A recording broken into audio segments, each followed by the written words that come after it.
And what? And what? We're live? Is this it? This it? Let me if I can turn this up a little bit. Let me get a full view of the ceiling, I guess. Man, this is not what I'm drinking. This is an oldie. Let me dump this out. Let me dump this out so I don't get confused. Oh man, that could have been bad. That could have been bad. There's a similar drink to what I was drinking, but it wasn't my drink. You know what I mean? And I don't know if you guys ever had that before, but oh my goodness. I remember one time. So let's say it was summertime. It was like nice warm in St. John, New Brunswick. Probably not as warm as you guys are out in, I don't know, beautiful country land. So anyways, I have a beer, and I set this beer down for a moment, and then I do something, probably like fucking roll a joint or have a joint or something like that. And then the beer I grab, to me, it felt cool to the touch. Cool to the touch. It also felt full to the weight. And I'm like, oh, this, like, there's no doubt about it. Like, I replayed this so many times in my head. It's like, oh, there's no doubt in my mind. This is my drink. This is my beer. So, anyways, I grabbed this beer, put it to my lips, and I just start drinking it. And normally I'm not a beer guzzler because there's bubbles in it. There's carbonation. So you're like, wow, fill your mouth a little bit, do the swallow. But with this beer that I just randomly picked up that I thought was mine, I'm like, goop, first drink, good. Man, second, let's keep her going. Second drink, third drink, fourth drink.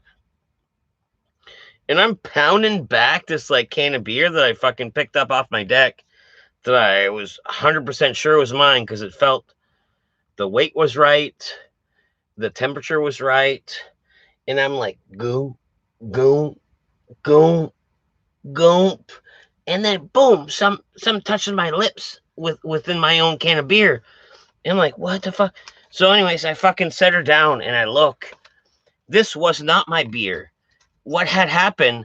This beer was an old cigarette butt can tray that people been filling up with butts. Like this didn't have one butt in it that touched my lips. This thing had the excess of 40 to 50 butts. Like this was the butt can for a while, filled up with rainwater. And then this is the one I chose to think was my own. And I go, go, go, go. And as soon as that thing hit my lips, I put it down. And then like it's almost like an epiphany happened where I like solved the mystery in but a few mere moments. Like, nope, that wasn't that. That was rainwater. That was this. That's why it was so cool because it was from the rain. Da, da, da, da. And then all of a sudden, like I'm fucking power puking. And then after I fucking power puke and I have like another regular beer and I think everything's like in the past, I visit my brother. And you know how a brother's a brother's a brother? And he knows what to do, what buttons to push. So I tell him the story, and he starts making the sound of fake puking, and that got me enough to start real puking. And I'm like, all over again that same afternoon. Huh? Johnny boy. Oh no, not this story. Yeah. You heard me tell this story before. The old rainwater beer. Johnny Azul. That was a quick setup. And yeah, it was a quick setup. I have it down to a science. I have a book bag. My computer's not in it. I do grab my computer. That is the only like unready piece of the equation. I grab my laptop, flop it, put it in this little zip, and then I put it in there. But the rest, the webcam's there, the microphone's there, um, the cell phone's there for the hotspot, and the plug to plug it in, because that seems to be an issue.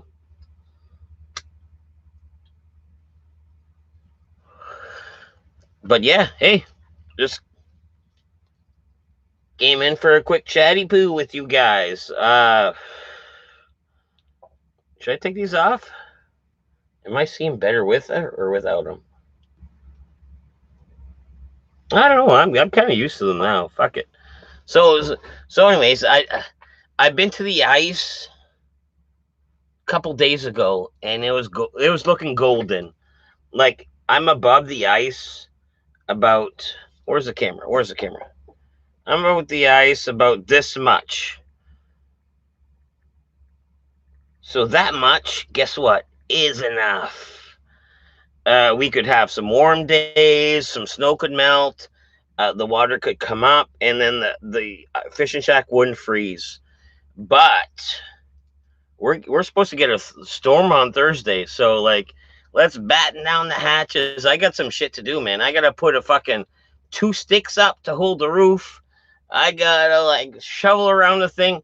Like, let's batten down the hatches for Thursday.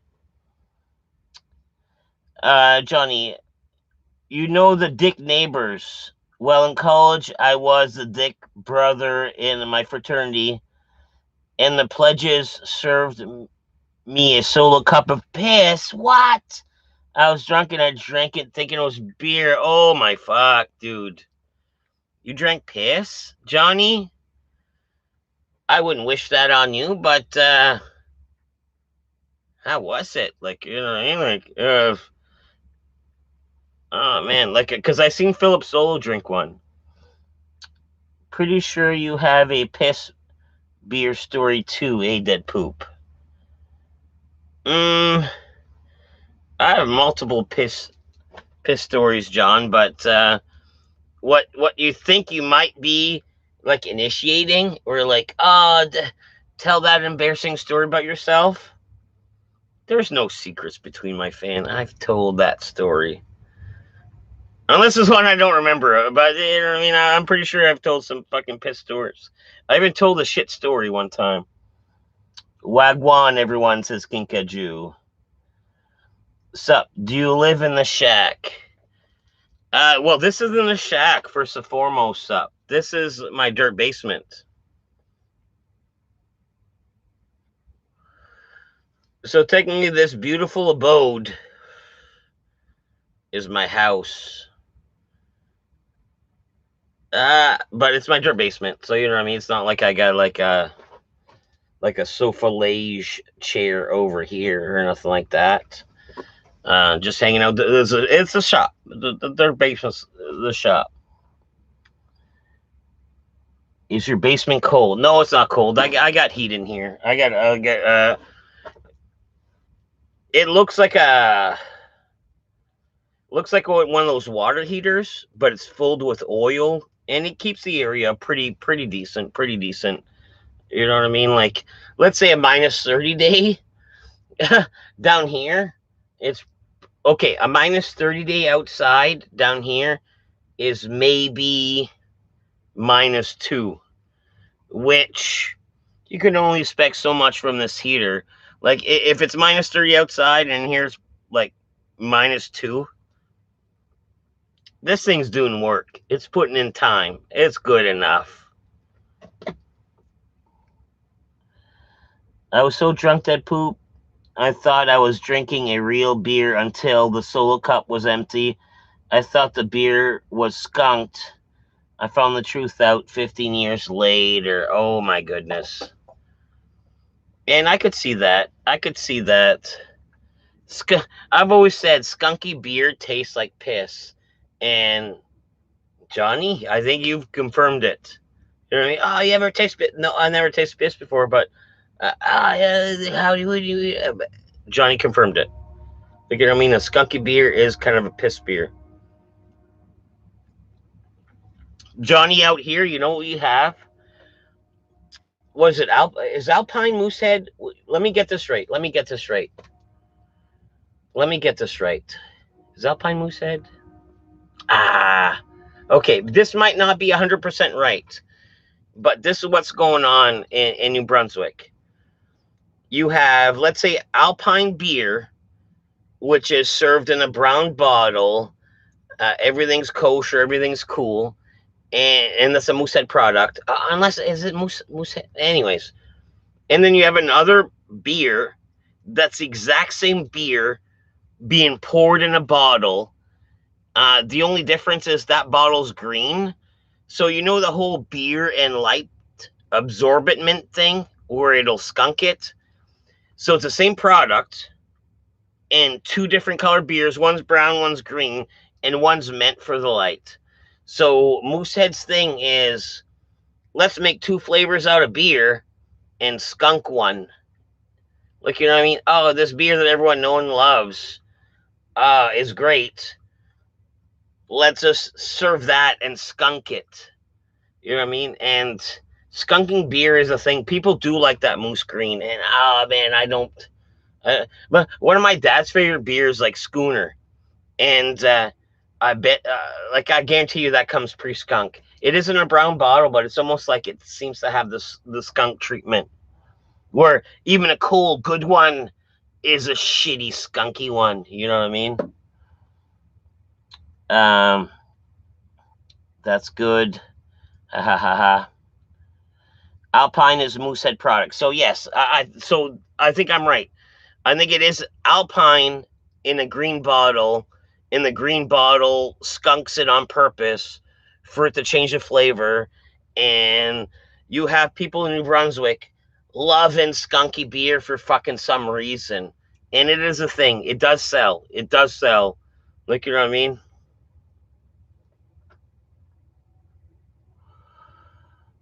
Moosehead brews by you. Yeah, Moosehead brews by me. I see Moosehead foam in the river. Like, me and Moosehead share one river, and you catch Moosehead on a bad day, and the river has like 1 foot, 2 foot giant like foam bubbles. And I know what else goes in that river, like my poop. But realistically, I could technically scoop up that foam and take a big bite of it. And guess what that would be? That would be like beer, like shitty beer remnants. Future video, maybe. I don't know. That's probably why I like Alpine more. And yes, Alpine was, and John's from, yeah, let's call you out of province. In province, out of province. But Alpine was the beer of beers for New Brunswickers, for St. Johners. Like, in high school, like, everyone drank Alpine. Like, that was the beer of beers. And then Moose Light came out, and this another one came out, and it came out. And I don't know if it's a light thing, as far as like weight loss, like, oh, drinking less carbs. Or maybe it's like, instead of being a 5% beer, it's a 4% beer. And you think you can drink more responsibly by drinking more because it's less. I don't know what the mentality is behind it. But yes, Alpine lost the #1 spot as far as St. John, New Brunswick beers.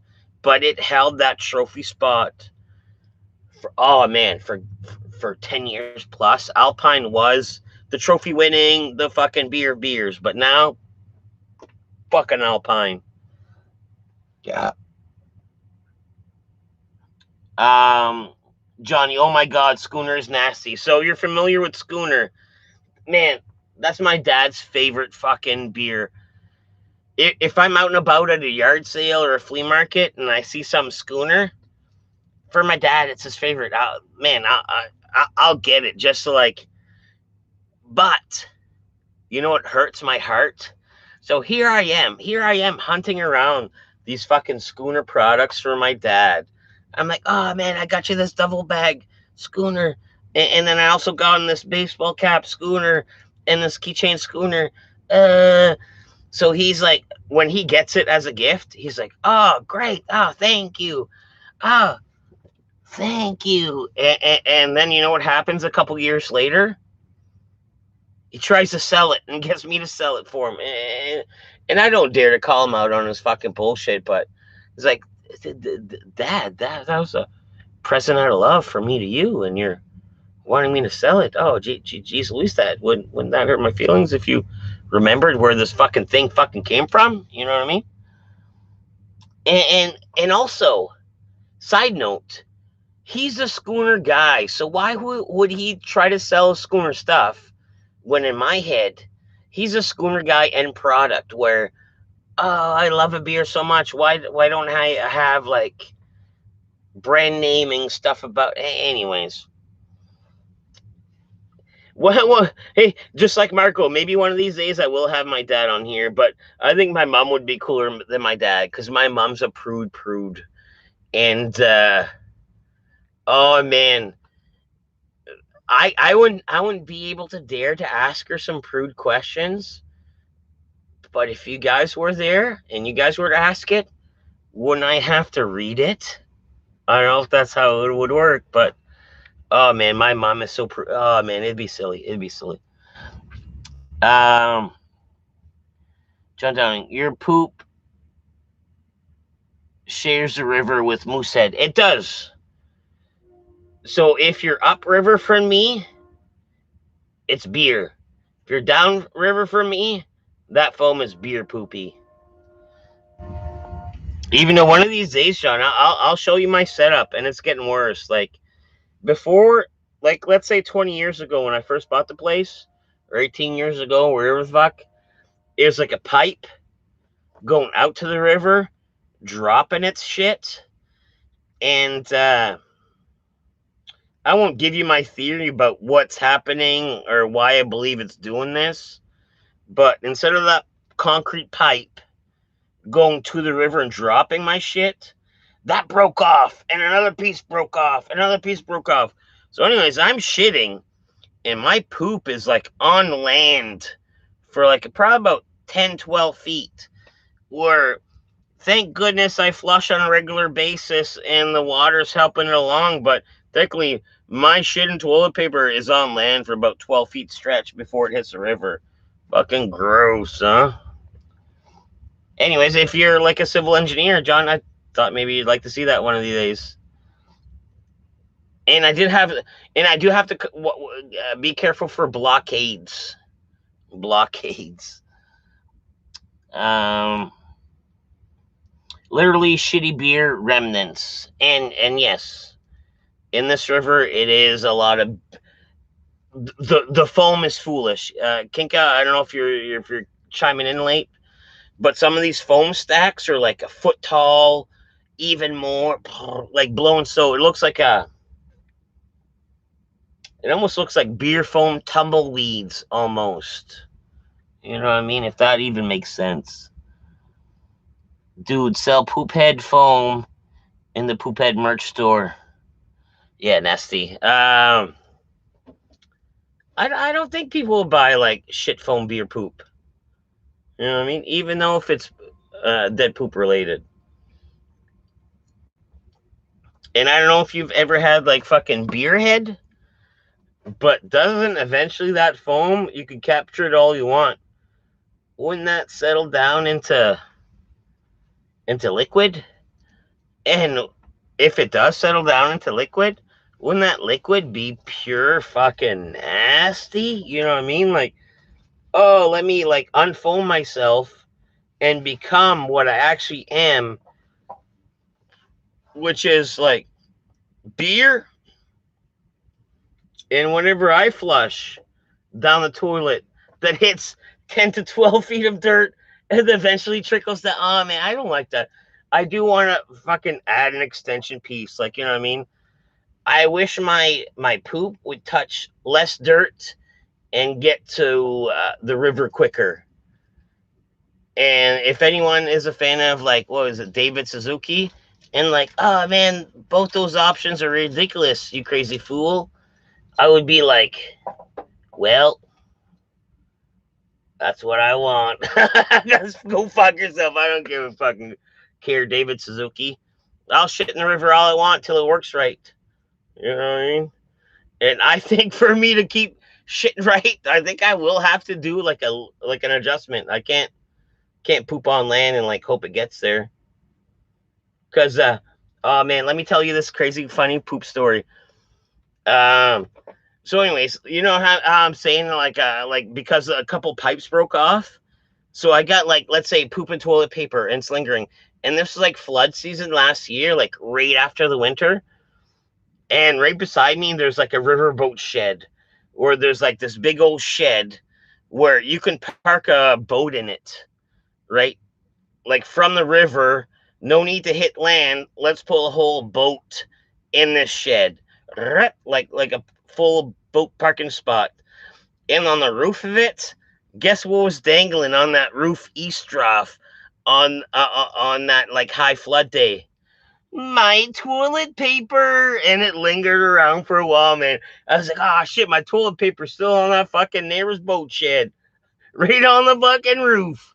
Oh man, like you know what I mean? Like out of my control. It's not gonna climb over there and fucking pick off the toilet paper. But at the same time, a little embarrassed. Thought it was a little funny. Fucking toilet paper on neighbor's fucking boat roof shed. You know what I mean?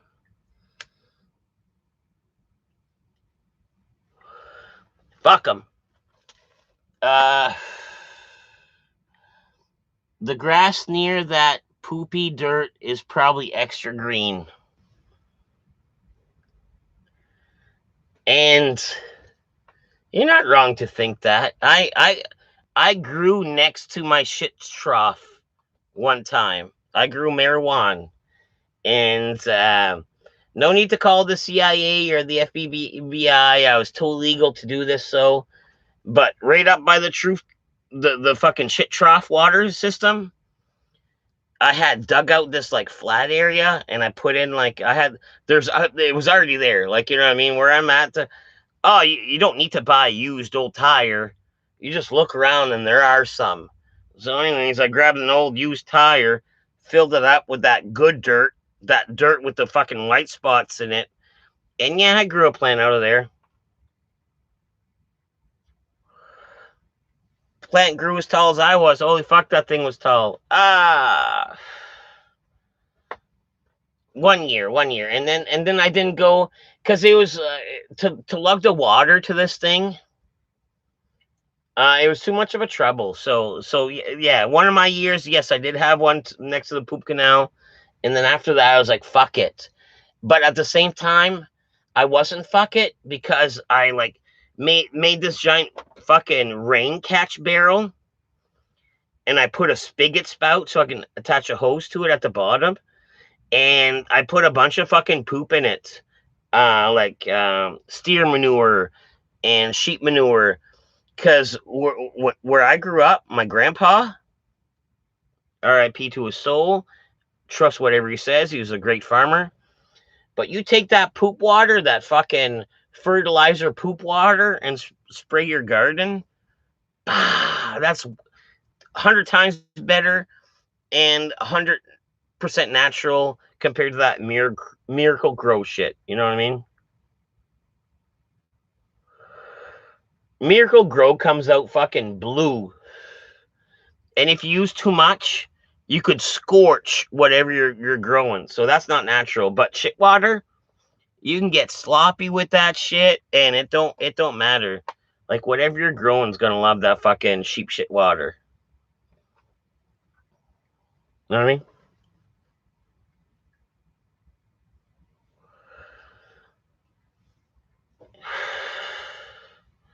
Yeah, what else? What else? What else? What else? What else? What else?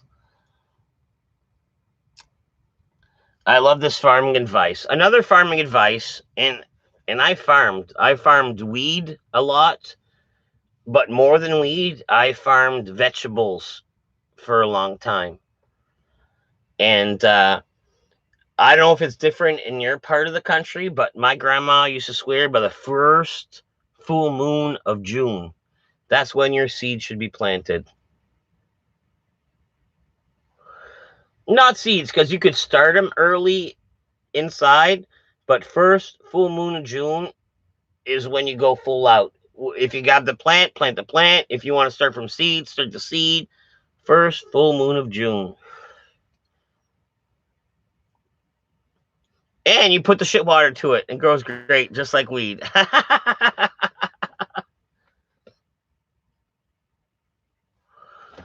So you guys like my Panic Room shirt? Oh, Jay gave this to me there fucking last weekend. That and a couple things. Hey, maybe tonight would be a good night to fucking go through my weed purse. How about that?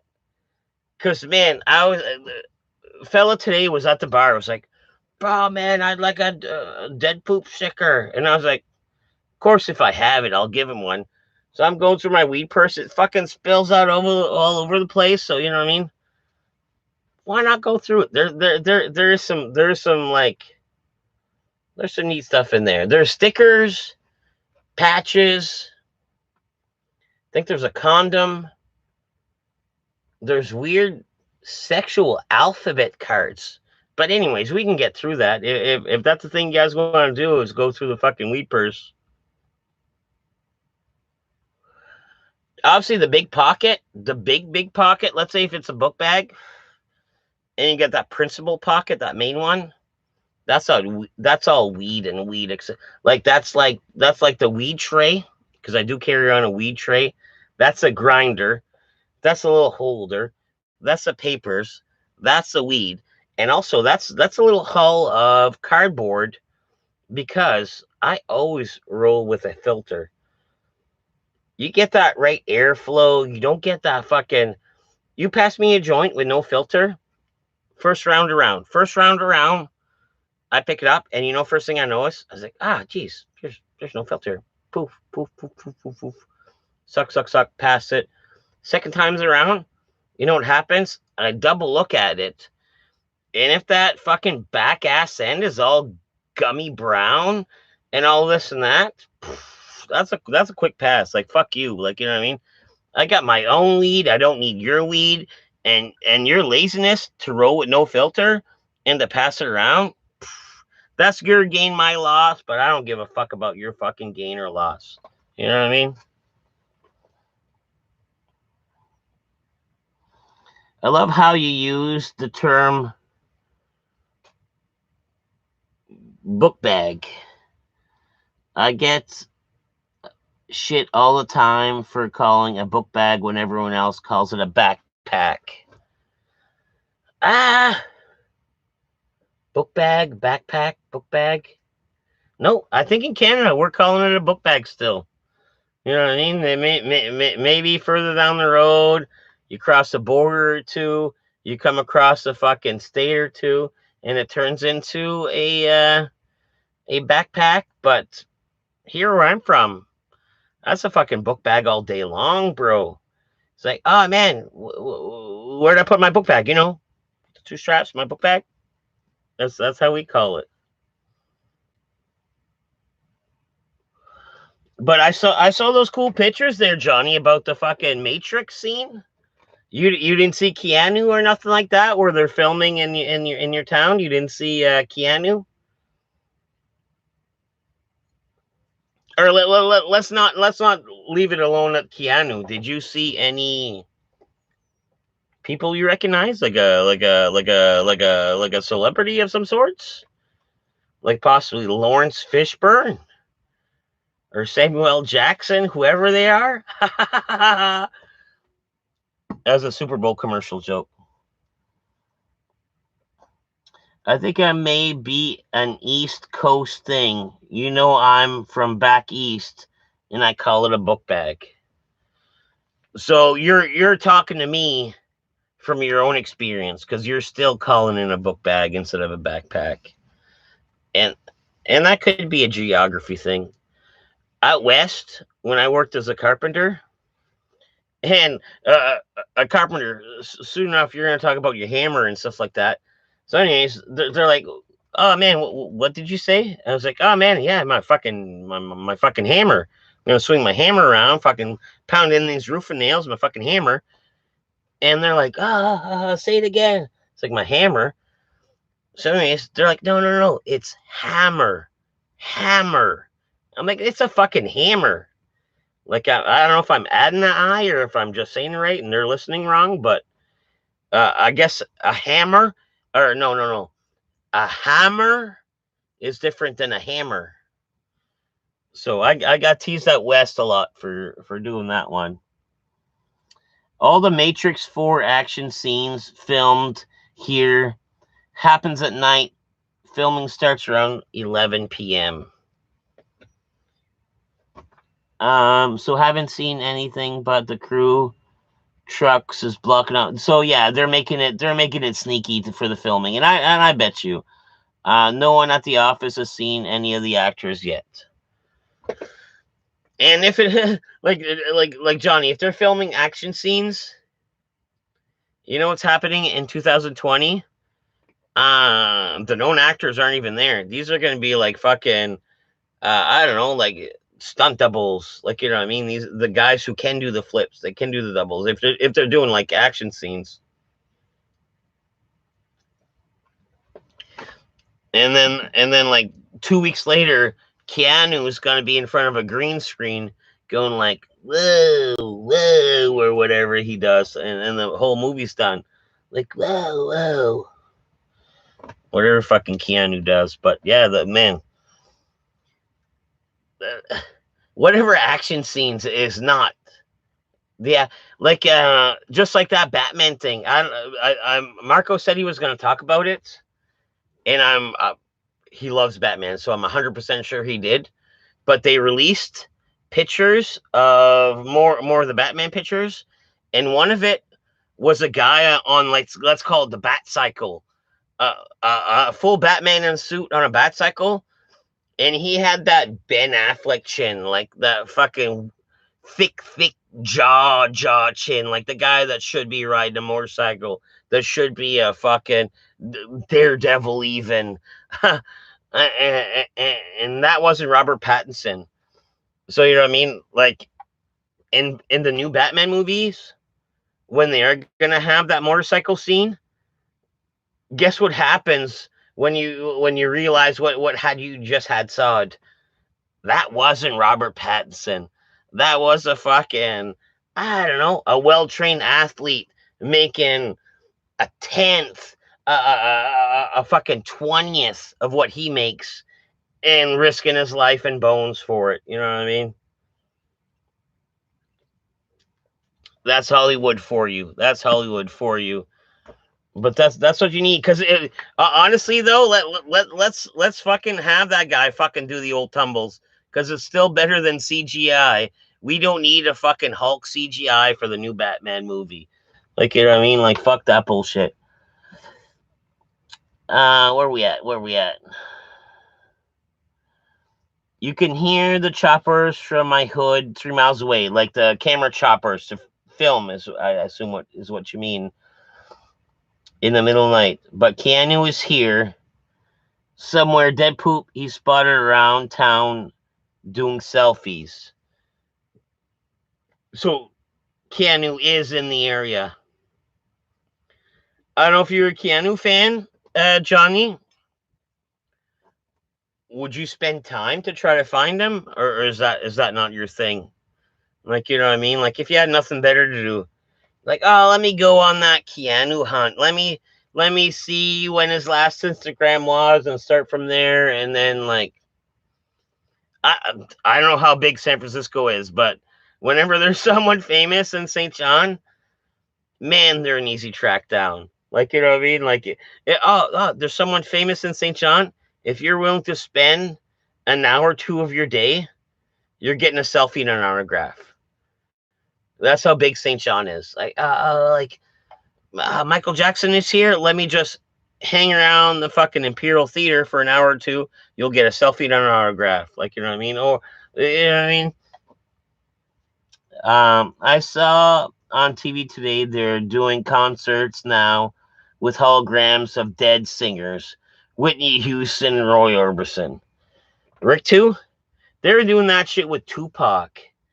And My feelings about that is, ah, let's not let's not hologram the dead, and let's just leave the dead alone, and maybe do like a still picture or something, or like maybe past footage or something. But you don't need to hologram the dead. That's not, I don't think you should be doing that. um I'm a Bill and Ted fan, but I don't stalk celebrities.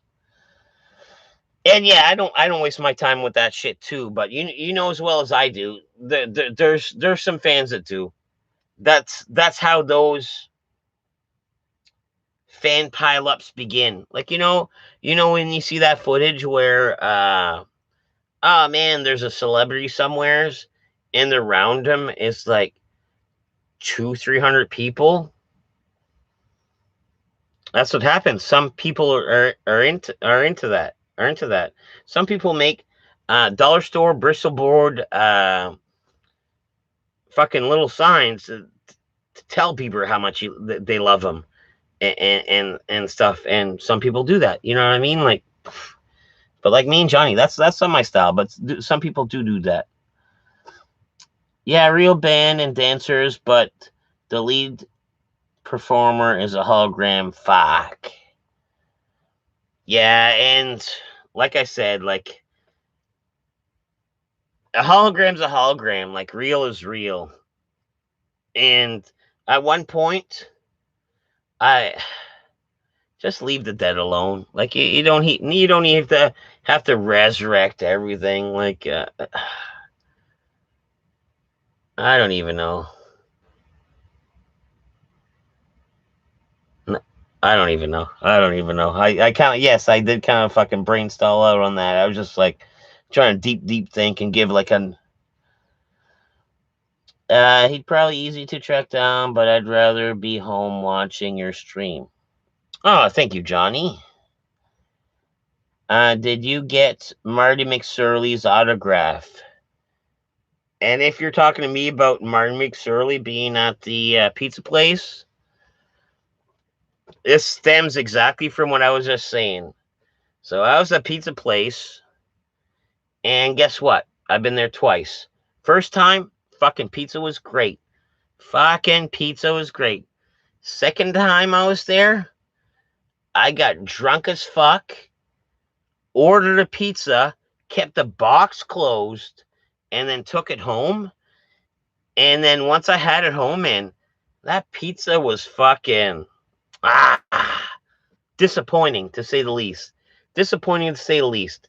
So the day I was there and I got that disappointing pizza that I was unaware of, but I spent the day kind of drinking.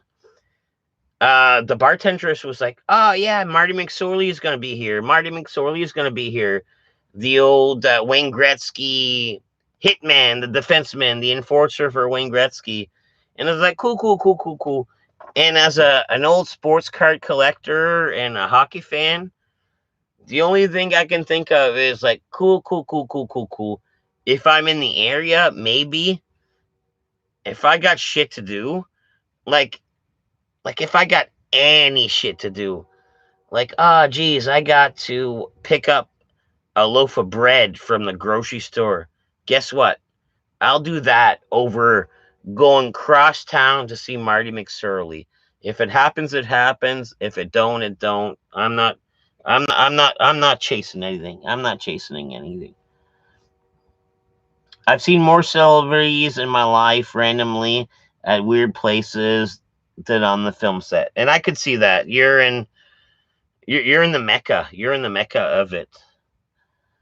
Did you get Don Cherry's autograph? No, I didn't get Don Cherry's autograph. Hockey players. Who did I get?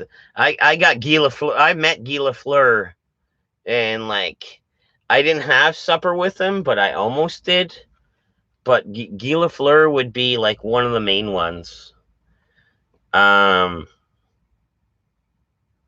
Beyond that, I don't know. But I have some rich blood in my family. You guys can even Google this. Um, Sherwood hockey equipment. Like, Sherwood. That is from Sherbrooke, Quebec, by the name of Sherwood. And my uncle lives in Cookshire, and my uncle owned it. It's my mom's uncle, my great uncle.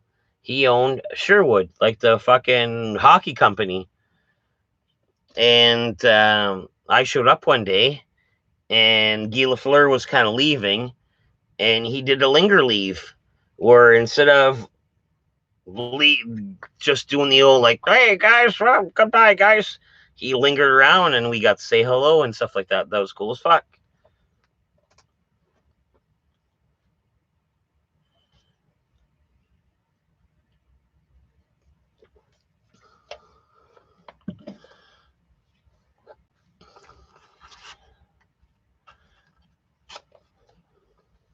But yeah, I will be streaming, like, not more, but I don't know if you guys noticed where I got like time on my hands.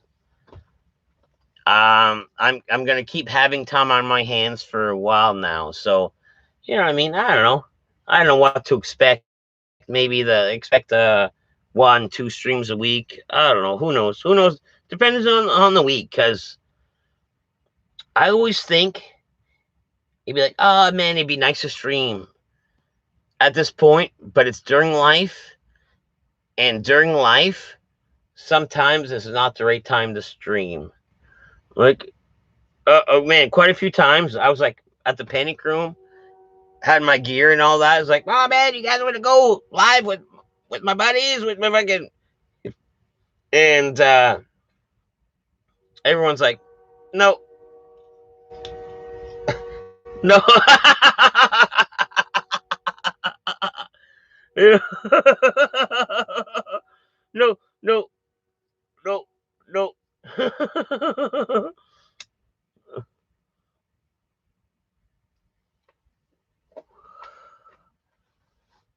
um, get your uncle on a stream. No, my uncle is unfortunately passed away.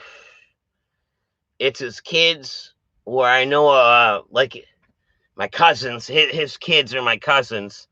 I know a few of them by name, but that's about it. Like, I might have met him like 3 times in my life, and they're in a different province, and that's not a possibility.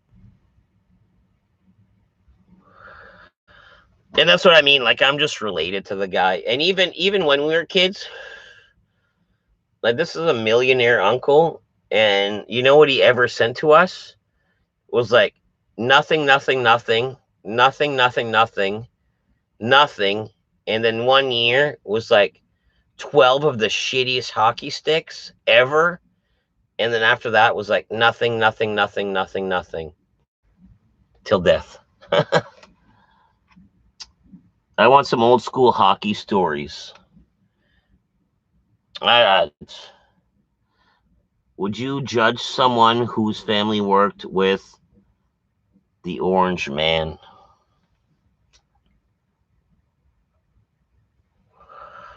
So hockey stories, I don't really know what you mean. Like, I played pond hockey. I've leagued a little bit, but that's it. But uh, I don't know if you've ever been in hockey before, but there always is the craziest stories with hockey, man.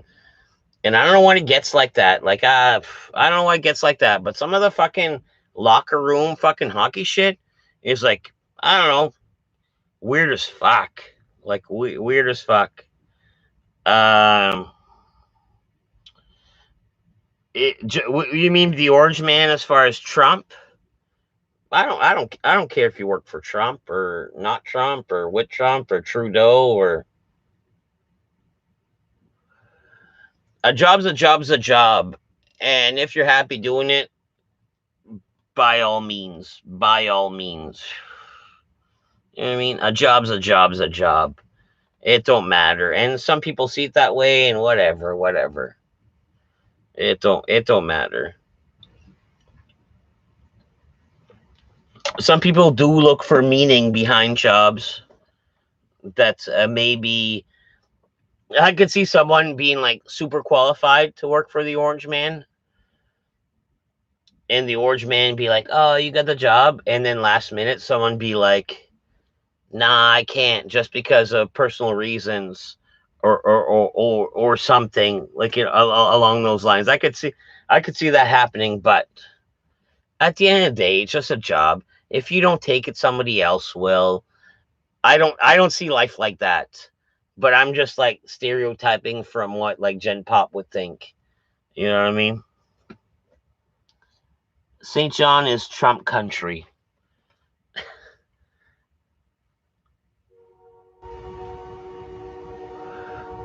St. John is not Trump country, but from what I understand, with Trump and his people, and what kind of people love him and understand his like philosophy, and dare I say, like the redneck, Democratic.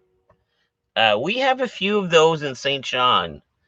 So St. John, first off, is not a Trump state because we're in fucking Canada. But secondly, it might be if we were. You know what I mean? Like St. John is kind of like blue collar, very, very blue collar. And I find Trump did get the blue collar crowd. And that's how he got president. You know what I mean? From the blue collarness. But why? I thought we're not supposed to talk about politics. I thought we're not supposed to do that on here. Like the internet's not meant for that, is it? I fucking posted that Greta Thunberg video doing the wrestling thing, and that got me fucking. I wouldn't even call it banned from YouTube, but it got me fucking like terminated from it.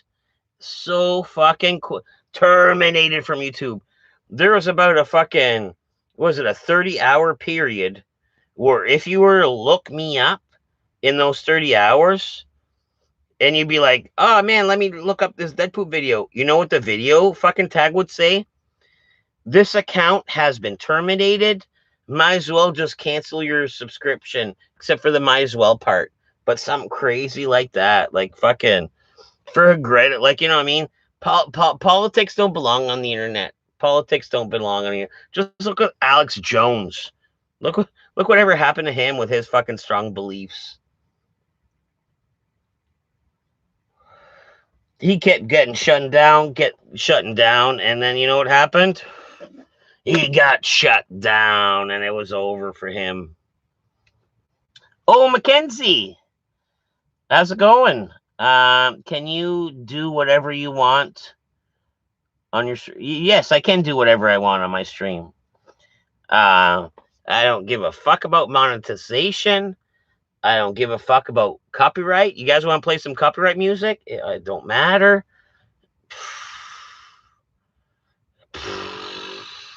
You know what I do when I get that warning? I hit that email button and I go, delete, and I'm like, and what? And what? Who cares? Who cares? When the Me Too movement comes to St. John, what are the chances that poop gets canceled? Why, have I Me Too'd? Have I Me Too'd a lot? Rick too? I'm pro ladies. I thought I thought I was like anti Cosby, where I have like a lot of respect, and he has less than me. I thought that's where I was at. I didn't think I had to be worried.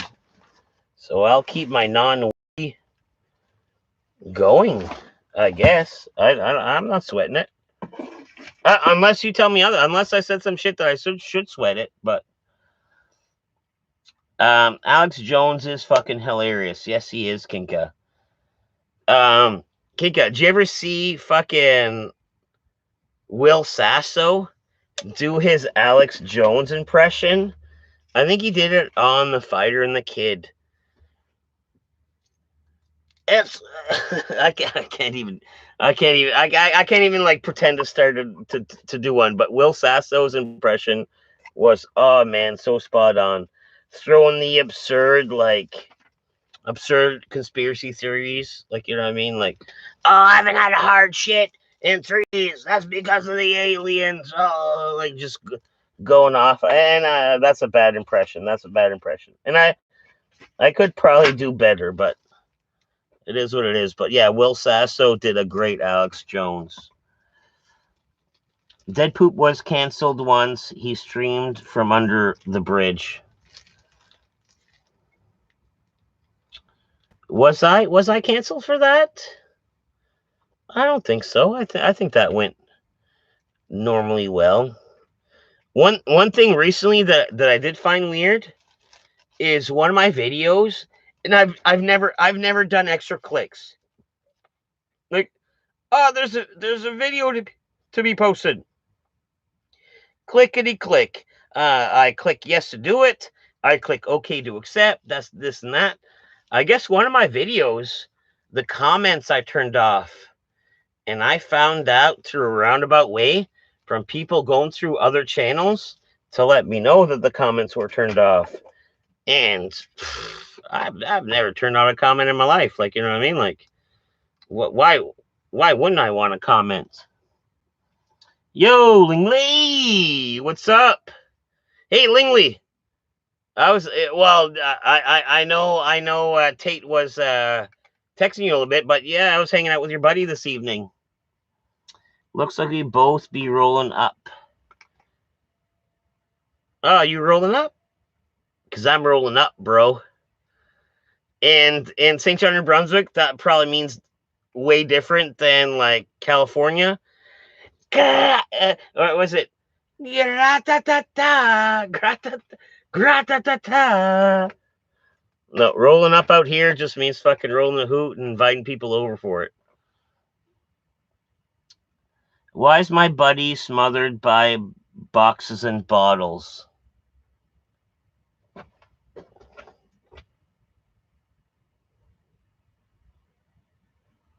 He's not here. Are you talking about my buddy? My buddy and me? He's not down here unless you like thought you caught a glimpse, but no, he's not down here. My buddy doll, I've Easter egged that thing in quite a few videos. And one time I brought him down here as of Johnny's request. And I don't know if he thinks it's still here, but no, it's not here. It's being cared for. It's, where is it? I wouldn't say it's the most comfortable of spots, but it's indoors and it's treated with respect. Cause that thing came from like an old abandoned house. It has its own haircut. And I'm pretty sure it has some demonic fucking values to it. As soon as I picked it up, I wanted it because of the nostalgia, but right away I had respect for it. You know what I did? First thing when I got it, I like washed his face. I found new socks to put on his feet. Like, you know what I mean? I washed his clothes. Like, you know what I mean? Guess who told me to do it? No one. But deep down inside in my head, I think the doll did. The doll did.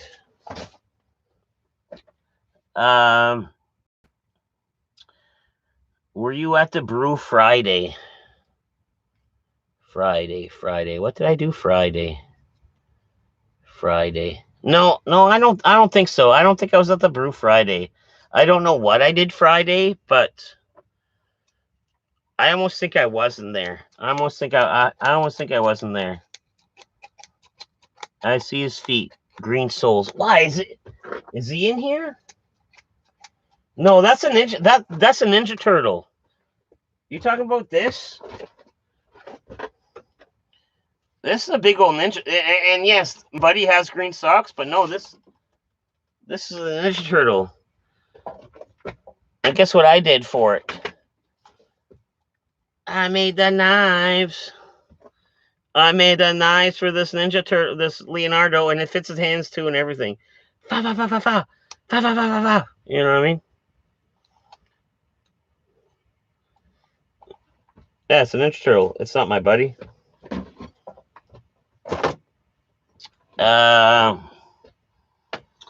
Green Soul. Ba ba ba ba ba is what you mean. Yeah. Ba ba ba ba ba. He's face down above. Yeah, and yeah. We went through that. My buddy. Wherever I go, he's gonna go. My buddy. My buddy. My buddy and me, but mine's creepy as fuck, and I treat him with way too much respect that a grown man should treat a doll. You know what I mean? Yes, that. My bad. Thank you. Okay, perfect. But yeah, it is. It is a Ninja Turtle, Johnny. It is a Ninja Turtle. But yeah, man, that was the coolest thing. And I've been through the house a couple times. So let me give you a recap. So I live here, right? This is where I live. Not in this dirt basement, but I I own the whole fucking goddamn thing. But right next door, there's like an old abandoned place. And right next door to that, there's an old abandoned place. And right next door to that, guess what there used to be? An old abandoned place. And I'm a pretty likable fella. So I made friends with the guys who were ripping down the old place, the third one that got torn down. And they're like, "Oh man, you could take whatever you want from this building, whatever." So first thing I fucking did when I walked in the door, there's a big old apple basket. I grabbed that. I was like, "Fuck, I'm gonna fill this apple basket," and fucking rights I did. I grabbed my buddy doll. There was like a WWF wrestling ring. Um, Oddly enough, for the true Deadpool fans, and I don't think anyone's like this deep and true, but once upon a time, I fucking posted a picture with like fucking six, six fucking He-Man cats. And guess what? I got all six He-Man cats out of that fucking old abandoned house. Like, you know what I mean? Who hoards He-Man cats like that? You know what I mean? Yeah, I got like fucking 5, 6 He-Man cats and one of the Skeletor cats, but none of them had the riding gear. And quote me if I'm wrong, this camera's fuzzy now. Like the picture's not as crisp. You are spoiled. I was spoiled that day.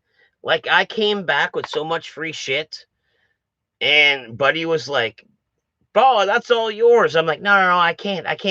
I slipped him a fucking 20 sheet just because.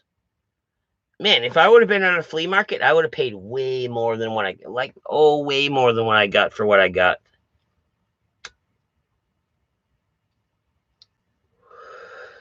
Afterwards, I took some of the fucking shit from this abandoned house that I got for free, but yet I paid $20 or whatever. Anyway, so I took some of this fucking crazy shit, like the wrestling ring and this and that, and I went to this store that specializes in collectibles, and it was $100 trade off. Where I was like, I have this, and this, and this, and he was like, "Oh, I'll give you over $100 trade in my store." And you know what I said to him? I was like, "Okay." So anyway, it's like, I know Scott McKenzie, you guys like Star Wars, but what was it? The 18-inch figures? I have a 4-pack box, like the length of my arms, a 4-pack figures of. It's like the old 70s one, but replica, but like 18 inches tall. You know what I mean? Not old, but older. Anyways, that's what I ended up trading from the stuff I got down here. All right, should I try to fix this fucking blurriness? Probably can't, unless it's just smoky. Should I open the door, let the smoke out?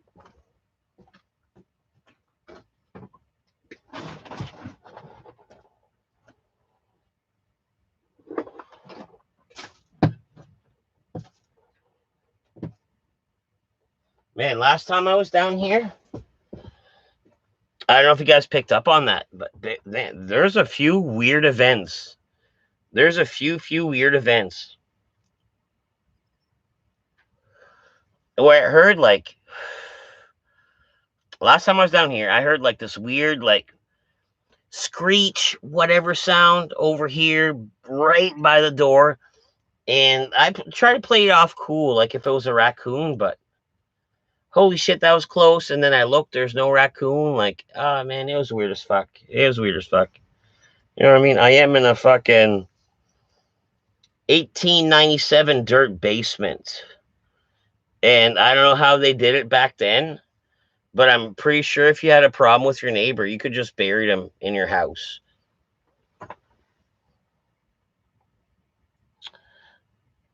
I think it.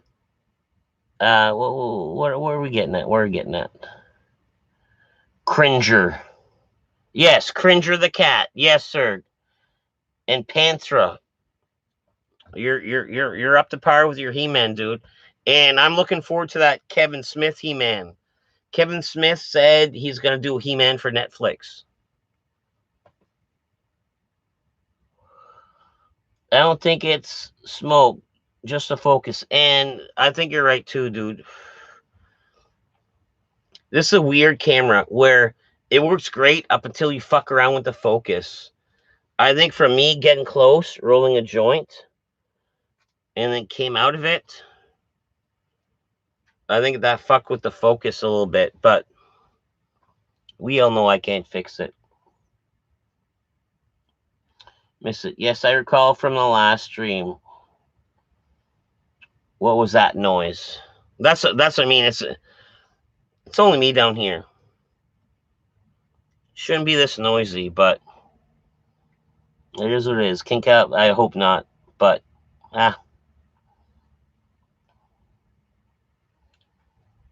Your stream made a ping sound when it went blurry.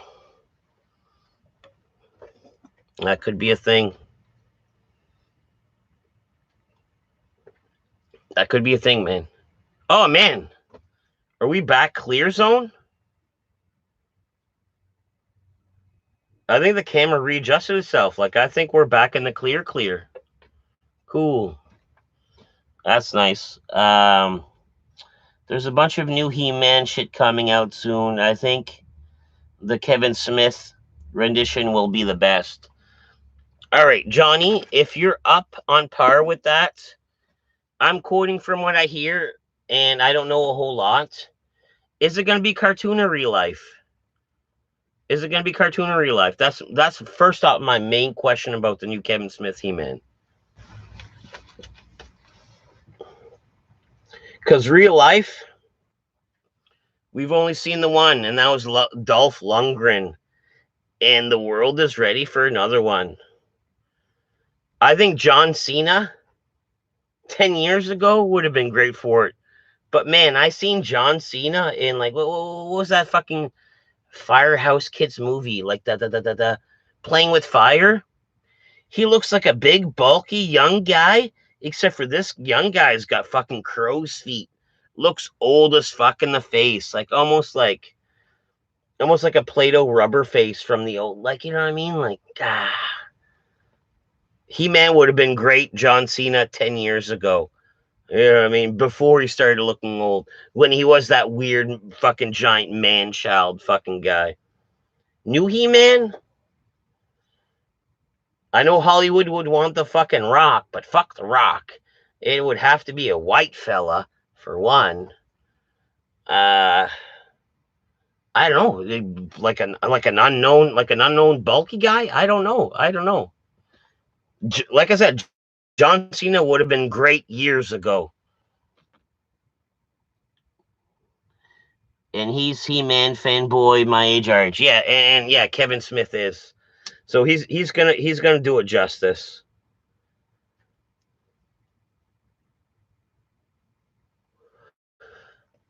I've talked to Kevin Smith a few times online through Instagrams. Like I've DM'd him and stuff like that. And I was mainly making. Every time he makes a picture, he does that. I have to move my beard, but he does like that stretched out neck. That that weird neck. So, anyways, we started a conversation about that, but what we weren't talking about, like, just general knowledge of Kevin Smith. Um, oh, I got signed off. I think I've no, no, I lost it. I lost it. Yeah, but Kevin Smith, fucking He-Man. Oh, yes, yes, yes. Now I remember. I remember a thing about Kevin Smith. He's like, man, who was the worst actor you've ever worked with? And he said Bruce Willis. What was it, Cop Out? Is that Bruce Willis and Tracy Morgan? And I think Kevin Smith directed it. And he was like, man, Bruce Willis was the worst to deal with. Was the worst to deal with.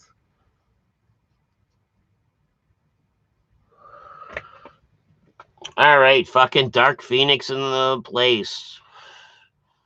Let him entice me to sell my soul once again. Hello, kiddies. The darkness has arrived. Yeah, there you go. Dark Phantom. And I bet you he is a salesman for the devil. Like, he's not the devil, but if the devil had like call out cards or like guys who like underlings that would work for him and like try to like recruit new people, I think that would be Dark Phantom. Cause man, he was dark, and a few times he enticed me, and we're on video, so that would be a legit contract. So Dark Phantom could be like, oh, dead poop, oh, the 100,000 views if you just say whatever, and technically this would be a binding contract. And I think he enticed me in almost times, and I didn't. It wasn't like that, but just his dark knowledge seemed to be way too strong, way too strong. The dark force is way too strong. You're a Kevin Smith and LA Beast fan. You should just move to New Jersey already. New Jersey is on my bucket list to want to visit. And I don't think anyone would know as much as Johnny how much of an LA Beast fan I am. Like, you know what I mean? Like, quote me if I'm wrong, I introduced you to LA Beast just through me saying he was cool and this and that. But what was it, like a month ago? I don't know. It wasn't even that. It was like 3 weeks ago. Johnny lets me know, and I don't know why I didn't get the fucking notification. Johnny's like, like he DMs me on Instagram. He's like, oh, fucking Ellie Beast is doing a live stream. Yeah, that would have been like 2 weeks ago. And I'm like, oh, no, I didn't know. So anyways, I go on there, and I'm like, oh, Ellie Beast, blah, blah, blah, blah. I was like, you should fucking give a shout out to my buddy, blah, blah, blah. And Ellie Beast reads that comment out of like, I don't know, like 900 people.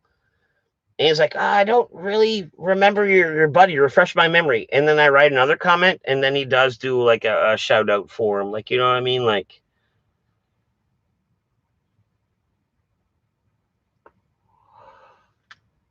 all right, remember to leave one of your feet out of the covers at night.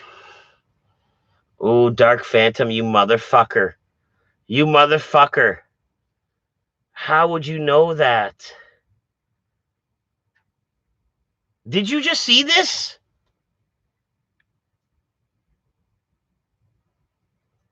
I read Dark Phantom's comment, and this thing starts swinging. You are pure evil, Dark Phantom. And I will not talk about leaving the foot outside the blankets, because it feels so good. It's almost like you acclimatize yourself to the room if you're a little too hot. But in the back of my head, when I have that foot hanging out, I feel vulnerable. And you know this. And stop pointing out my fucking weaknesses, Dark Phantom. Wagwan, Dark Phantom. Johnny, don't. And Dark Phantom's like, hey, Johnny, back.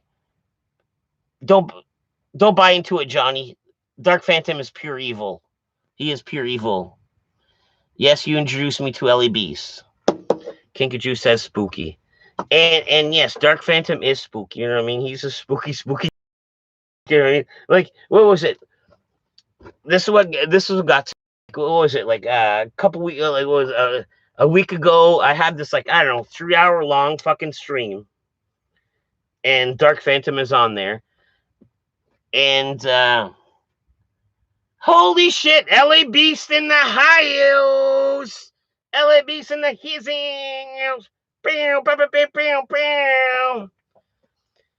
So anyways, Dark Phantom, like about a week ago, in like a 3 hour stream, picks up the point, or this, like, a 30 seconds out of a 3 hour stream, picks out the fact that I mentioned that I felt like I had shadow people at the foot of my bed. So this week he re-brings it up. And side note, his name is Dark Phantom. Side note, he has all kinds of dark knowledge. Side note, I think he's an associate with the devil. I think he's partially linked with it. And we're on video, so whatever deal I make with him is a binding contract. And Dark Phantom, I will never deal with you. Glad to have you in here, though. Very, very, very, very happy to have you in here. Oh, man. Fucking Ellie Beast. So awesome to have you in here. I knew you said you would stop in at some point, but fuck. Bam, bam, bam, bam, bam. Like I said, the light is nothing without the darkness. You all need me. See? Dark Phantom, just say something positive. Like fucking Rainbow Dash is a fucking pretty cool fucking like My Little Pony or something, like fucking nice one time. You know what I mean?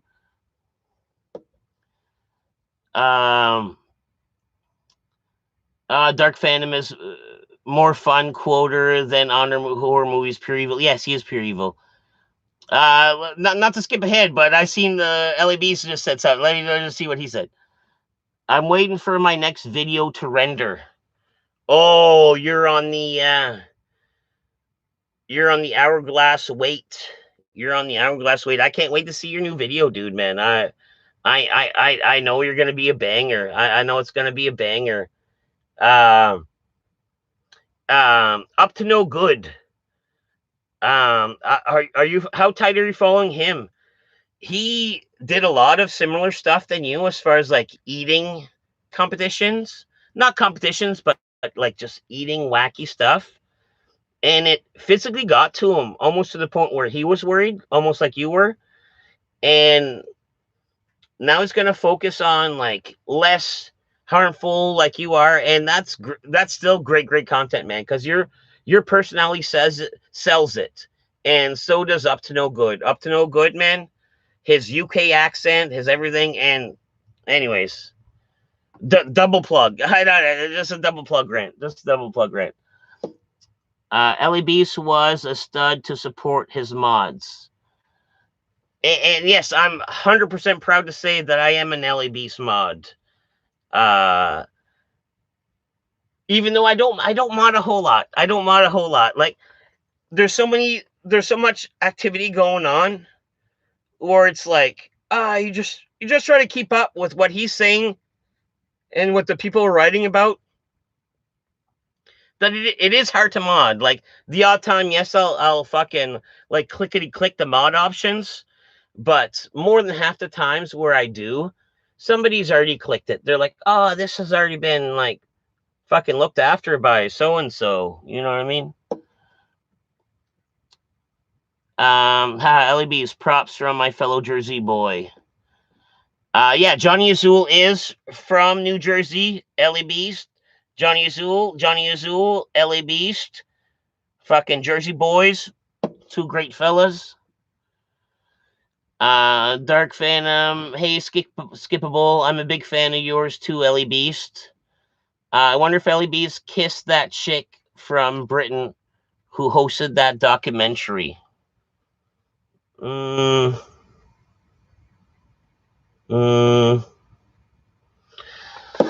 me read that again, see if it refreshes my memory. I wonder if Ellie Beast kissed that chick from Britain who hosted that documentary. Was it the one where he was like gonna break the couple Kurds. I remember her having an accent, but I don't know. Refresh my memory. Modding ain't easy, says Fiji Water in the fucking his house. King to buy Fiji. That's awesome. That's still a thing. That's still a thing. We're still doing that. Fiji, nice to have you in here. Too bad you can't stick around, man. I wish you had more time for me and actually stick around. But man, bye Fiji. You know what I mean? Too bad you can't stick around for a bit.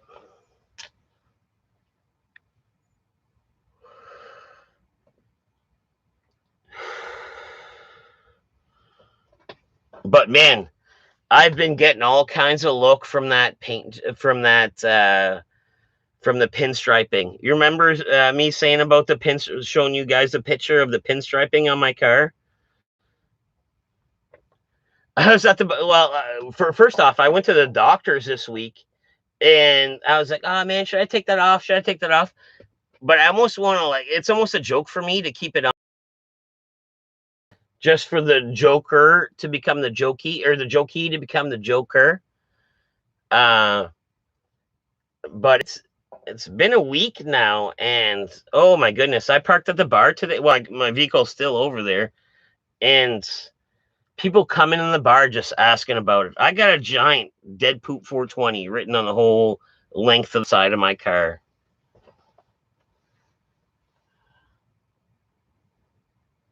I've been here for a while. I lurk a lot. All right, cool. Cool, Fiji. You lurk away.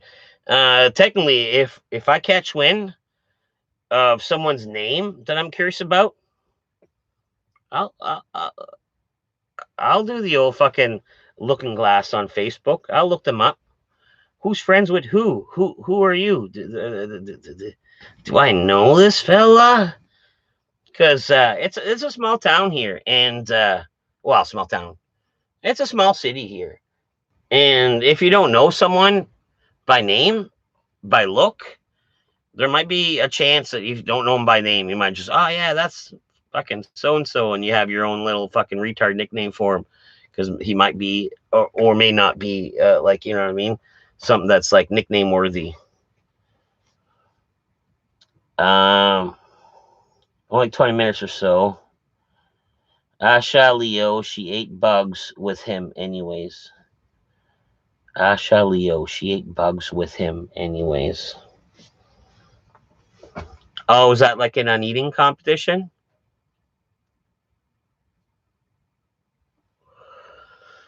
I could see that. I could see that. He actually, Ellie Beast turned me onto this new girl. First name Molly. Second name, it's not Schumer, but it's like Schweimer or Schweimer. Blonde, little older. Molly Schumer. Anyways, this girl is a fucking beast. Like, some of the competitions she'll do with a breeze and ease. Like, I remember she went to this one restaurant, and Ellie Beast tweeted about her to, like, oh, check out this, and I have been checking her out. She went to this one restaurant where they had like 2 separate competitions, where you have to eat the most pancake breakfast type of shit, and the other one was like chicken related. Anyways, she fucking finished the first one and finished the second one in one sitting. So technically, what people have a hard time to do one, she did both. Easy does it. You know what I mean? She's a beast.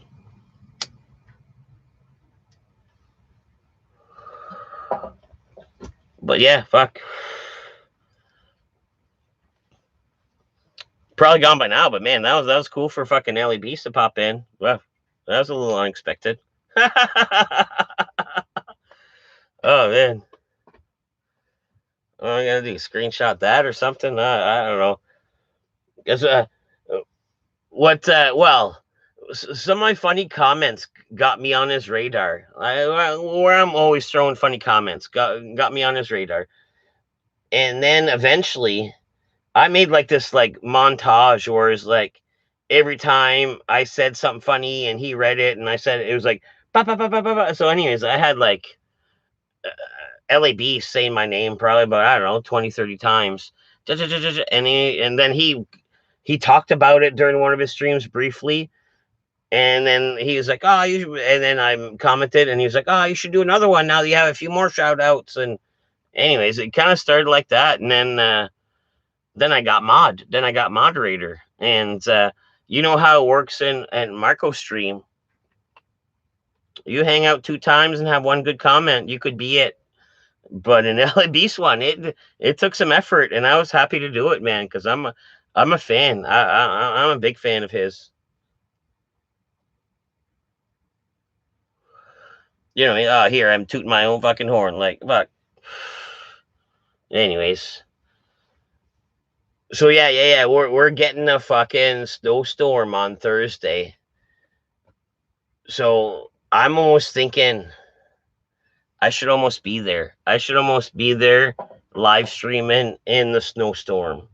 We're getting like 25 centimeters. It's going to be windy. It's going to be silly. But I think with the right amount of wood and this car battery that's fucking a champ, I think we could spend the night. I think we could spend the night in the fishing shack. And then I say it in those words, what if we were to spend the night? Like a night. Like I had 4 milk crates added to the shack like this weekend, and I already had like quite a bit. I have more than enough to lay out a queen size bed area of milk crates, all one level, right? I come in with like, first off, I'd grab my thickest winter jacket, put that on, and then a sleeping bag with my wood stove and my car battery. That could possibly be a thing. That could let me stew on that, and that could possibly be a thing, like a full night in the fishing shack, overnight. I might have to bring weapons just to feel comfortable, just to feel, if it's only me, I might have. Who knows? We'll think about it. We'll think about what I need. We'll think about what I need. Search it on YouTube. Yes, I will. What's a centimeter? Centimeter is not much, bro. I ordered supplies to make my own liposomal vitamin C science experiment time. All right, Rick 2, I didn't know you made meth. And you also make vitamin C? Is that like a lab coat bathtub thing? Or no. Let's be serious about it. Like how would you make that? How about that? Let's take it this serious. How would you make that? So you're making like vitamin C supplements. I'm picturing like orange peels, a lot of orange peels.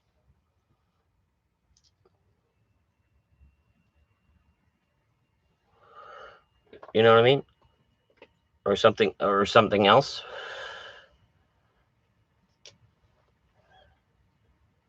I'm not a big fan of supplements. Like, you know what I mean? Like I eat well, I like my veggies, I like my vegetables. I don't need to fucking take a something to fucking redo something. But back in the day when I was younger, you know what I did do? What was it? It was ephedrine.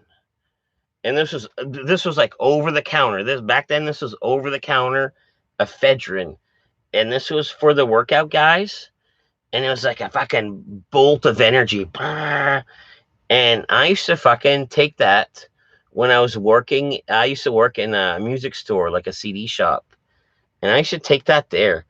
And yes, I had energy.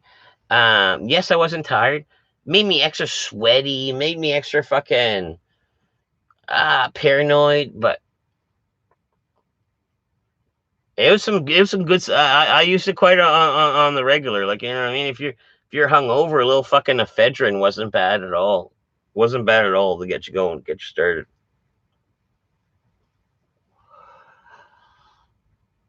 Blender, ultrasonic cleaner, and ascorbic acid.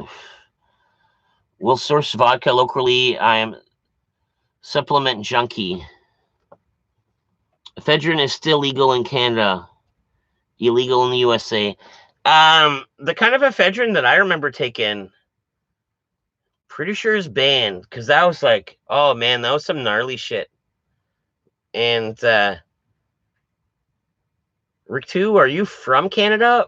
Because even the shit that's, I think ephedrine is banned in here. I don't know. I don't know enough to like argue with you at all.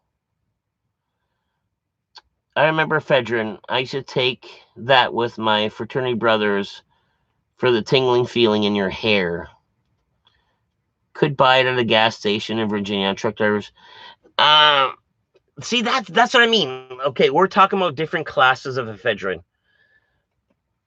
At the gas station for the truckers, for us, that was like wake ups. It had like the rooster pills on them.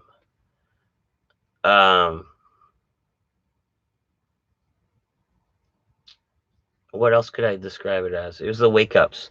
Ephedrine was something totally different. Like ephedrine came way after the wake ups, and they're just the stuff I came across was like way stronger.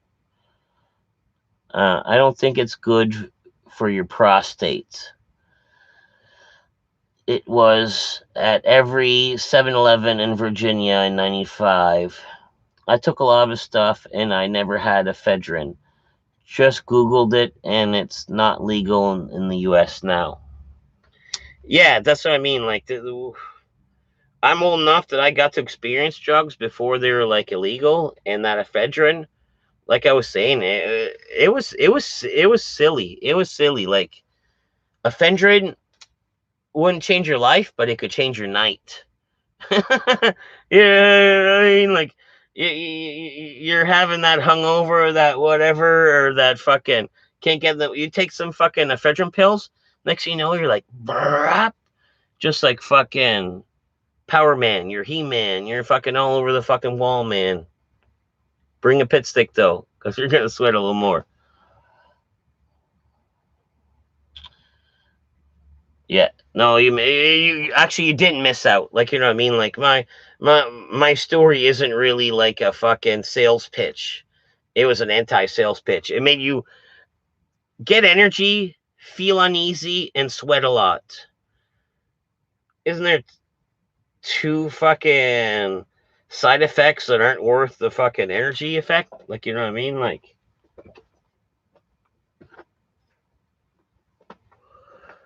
you know what I mean? Two cancels out one.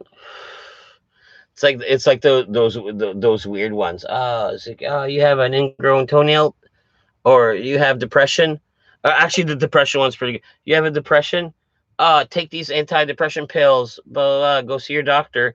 And then like side effects could be like swelling feet. Could be like itchy fucking panic attacks. Could be like fucking scales on your arm. And then also could be like suicidal thoughts. Is like normally what the end one in. I was like, aren't these antidepressants? And your final side effects it's like suicidal thoughts. Like, man, that's like this. Anyways, point is, the side effects sometimes are worse than the fucking cure. You know what I mean?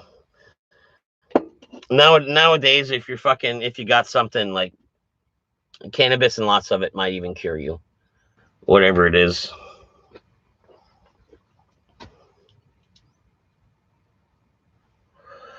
I know that's a blanket statement, but it is what it is. It is what it is, and I stand by it. Like, you know, don't talk about fucking politics, blah blah blah. But tell you what, we'll talk about fucking weed.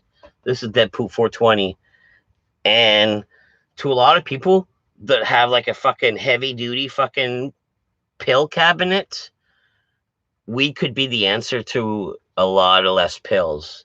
Like, for example, let's throw my laundry out here, where I talk about my own family. Um, my mom has arthritis. She got 2 knees replacement.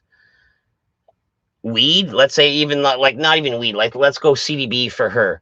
CDBs are used by athletes for anti-inflammation. Uh, she's taking all these pills for her inflammation and this and that. She could do it naturally. That doesn't need a fucking scientist in a lab coat so much. And boom, like fucking naturally, God would fucking uninflame her fucking joint knees. Like, you know what I mean? Like, weed's the cure for a lot of it. Like, you know what I mean? I'm just anti-pill. Like, and yes, some pills do belong,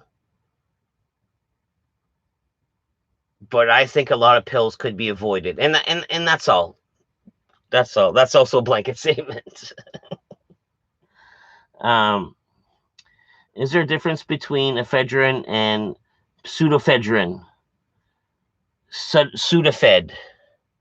Sudafed. Quote me if I'm wrong. Sudafed was a drug they used to take to make the homemade fucking meth. A shit ton of Sudafed, something else, and something else. The old school knower guy in me is what triggered in my brain when you said a Sudafed. I think that's old school meth, like Sudafed and a couple other things. You make the bath of it, this and that. I don't need to fucking explain the recipe, or else I'm gonna get a fucking YouTube ding. You know what I mean? Obviously, I'm gonna start mega dosing vitamin C not to die from coronavirus. I don't know how bad it is in Canada, but I saw on the news that we had this one fella, this one airplane passenger from Air Canada, had it, and he went from what, Vancouver to Montreal. So fuck him, fuck that plane, fuck all this and that. I didn't go in contact with him, but the only thing I took from that story is, man, it's in Canada. It's in Canada. I see Dark Phantom just said something, and we're talking about the coronavirus.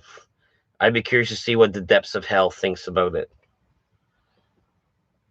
Ricto, I don't think vitamin C helps with that. and that's Rick, and that's Dark's Phantom laugh, like a fucking like, ha Jekyll, like go ahead, Rick, to vitamin C all you want, but you're still gonna get you in the end. Mwah. That's what I'm picturing Dark Phantom doing. Yes, Dead Poop Sudafed is to make meth. It's different than ephedrine. Total so. I can recognize the recipe if I recognize the meth recipe, right? Dark Fandom Dior.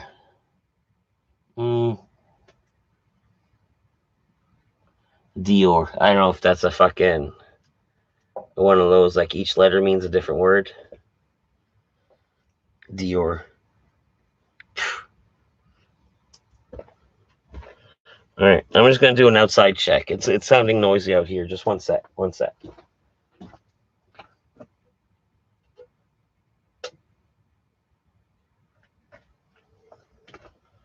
No, just us. Just us in this 123-year-old basement. Just you and me in this 123-year-old basement. Ricto, I'm educated in biology. These things are never that simple. Dark Phantom, not that I want to like mess with the devil's work at all. But I'm like Rick too. Like I think, like, you know what I mean? Like, let's say like there's a cold going around or a flu going around. If you start eating a little bit more oranges for that vitamin C, I don't think it's a bad idea. You know what I mean? You're not saying it's the solution, but I don't think it's a bad idea. Does St. John do anything special for St. Patrick's Day? People get drunk as fuck. there's an Irish group down here, like a group. There's a fucking Irish people down here, and yeah, they get drunk. We have like a couple straight up like Irish bars, and unless you show up at like before lunchtime, can't get a seat on St. Patty's Day. You can't get a seat. You can't get a seat. You know what I mean? So people are dedicated to it. Are you ready to be Disney's new CEO, Dead Poop? Says Kinka. In what sense? I look like Mickey Mouse. I don't know. I don't know. I don't know what that means. I don't know what that means. But see, if I was Disney CEO, I wouldn't change a thing, man. They're doing it right. They're buying everything. Don't they own Marvel? They own fucking everything. I even saw that Disney might even buy DC. So how would that even work? Where they own Marvel and DC? That's like the monopoly. That's straight up monopoly. Eating an orange is not a bad idea. I agree. Thank you, Dark Phantom. For once, join the light side. Ricto sends a link. Check out Ricto's link if you want to see. I think that's what your vitamin C concoction. Google it, Dead Poop. Bob Iger. Because Disney CSO stepped down today. Oh, we're gonna talk about recent news, and I'm okay to do with that because I have never nothing planned. So yeah, let's go current events. Why would he have stepped down? Is there something weird going on? For someone to step down from a multi-billion zillion dollar corporation at its prime, it seems like the wrong time to step down, doesn't it? Like, you know what I mean? I don't know. This was my initial thoughts.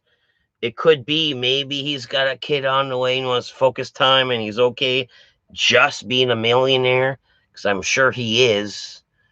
But I don't know. The link is on vitamin C COVID. COVID. There's definitely something going on that we don't know about. And that's what I also think, Kinka. Like for something that big to happen, a millionaire making millions, wouldn't he just want more millions? Especially at his prime. Like Disney's at his prime. Like isn't Disney at his prime? I know I just said that like a couple times, but Disney Plus just started, Disney, fucking Marvel Comics Disney maybe buying like DC Comics Disney, like, you know what I mean? For him to fucking, there must be something fucking weird going on for sure. Yes, I smell bullshit. I suspect the truth comes out in the next 72 hours. Yeah, like some kind of deep dirt under investigation type of shit where he's got like, I don't know, pictures doing a fucking no, I can't go on a crazy super crazy rant because we were talking about the Disney guy, but just let's say like a rant of like him going like, I don't know, doing some naughty stuff that shouldn't be like blackmailed with, like, you know what I mean? To me it almost screams blackmail.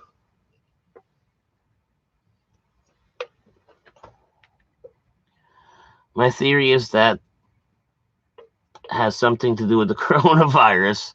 A lot of Disney's revenue comes from China, and especially with Mulan coming out soon, they're gonna lose money. Kinka? I I don't I don't think you're 100% wrong.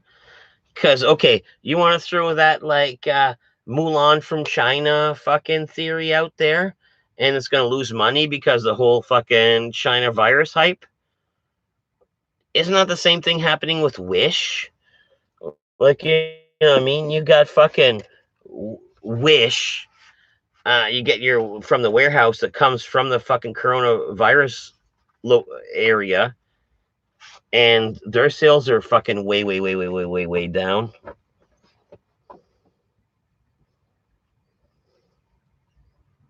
Yeah, there's I don't know if it cut out, but yeah. Their sales are way down. So you know what I mean.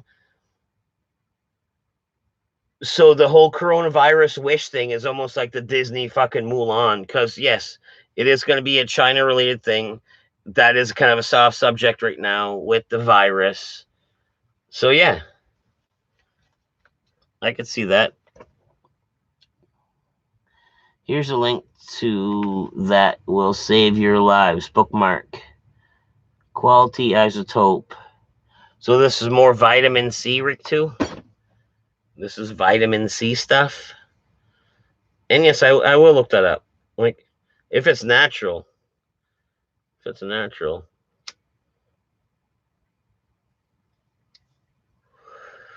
Like, you know what I mean? Dead Poop likes drugs, but he likes drugs that God made. Like, you know what I mean? No lab coat necessary.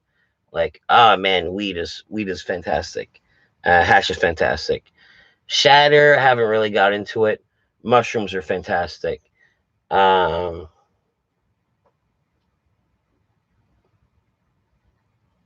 that's about it. That's on my spectrum right now.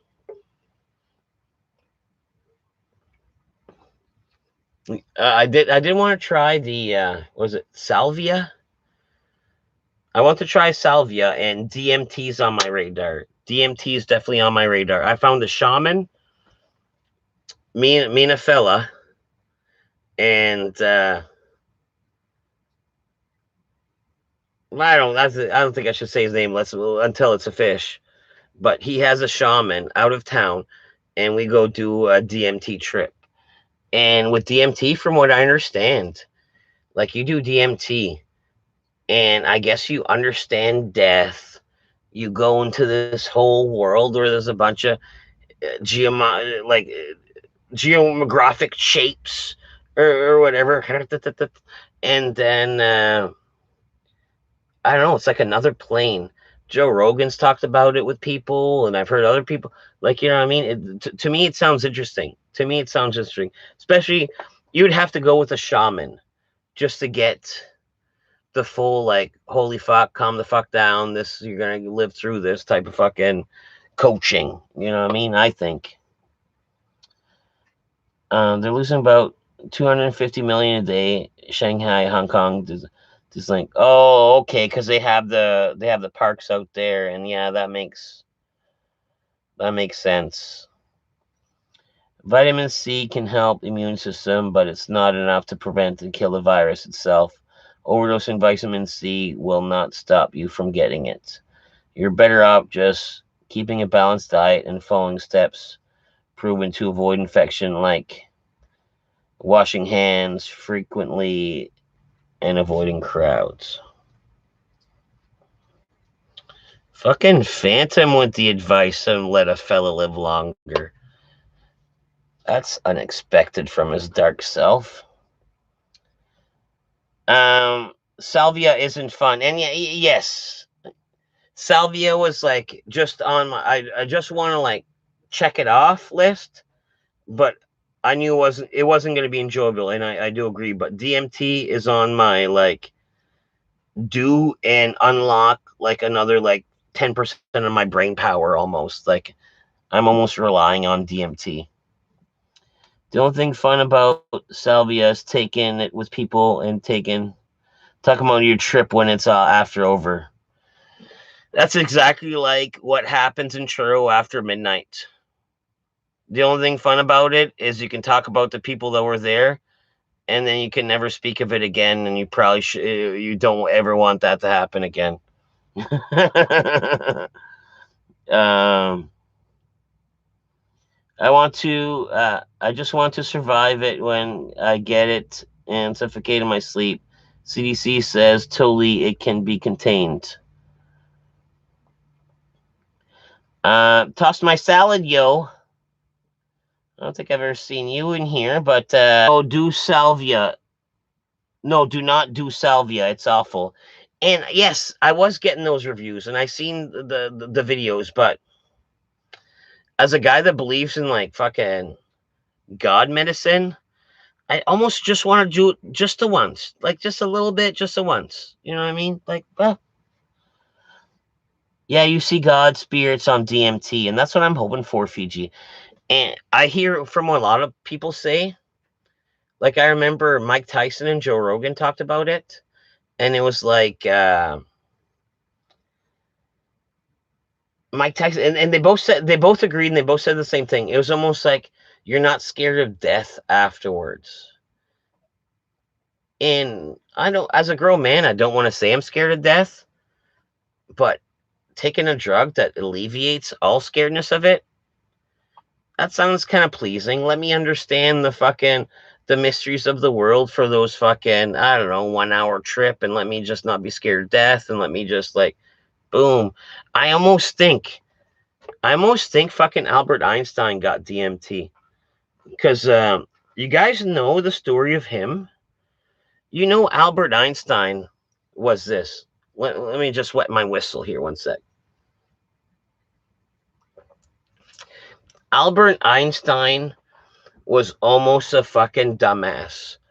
Picture almost all his life where this guy's like a mediocre, like a fucking mediocre intelligence guy the whole fucking time of his life. Bum, bum, bum, bum, bum, bum, bum, bum, right? The whole time. He's not a dumbass, but he's like not a smart ass either. And then all of a sudden, bam, Albert Einstein's work happened in less than a week. The whole fucking E equals MC square and his whole catalog of work happened once. It happened like within a few days. Let's call it a week just to fucking like be sure I cover it. But I think it was only a few days. And then after that, you know what happened? Returned into a fucking mediocre smart guy. You know what I mean? Fucking Albert Einstein. The hospitals do not have enough research to help everyone. I will spend a little bit of money and take matters in my own hands. Okay, then more power to you. Giver then. I did it once or twice to make up my own opinion. You just have that same right. And that's what I mean. I'm more interested in DMT than salvia, but that right weekend, let's say it's like a nice summer's day, I ain't got shit to do, maybe in a camping atmosphere. If Buddy has it and says, hey, Dead Poop, you want to be fucked up for like I think it's like, what, 10 minutes? You want to get super fucked up for 10 minutes? You know what I mean? Research on liposomal is comparable, if not better, than IV.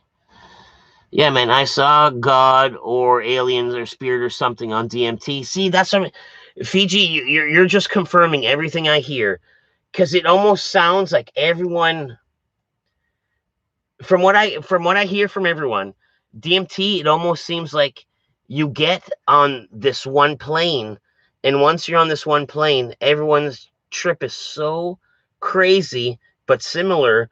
It almost seems like you are actually going to this fucking other realm, other plane. But yeah, let me finish. I for sure opened up something in the brain. Lasted for like 15 minutes, but you're mentally drained for the rest of the day. Okay, let me ask this to you, Fiji. And this is what Joe Rogan asked to other people too. You've done it once, you've experienced it. Would you want to do it again? Would you want to do it again?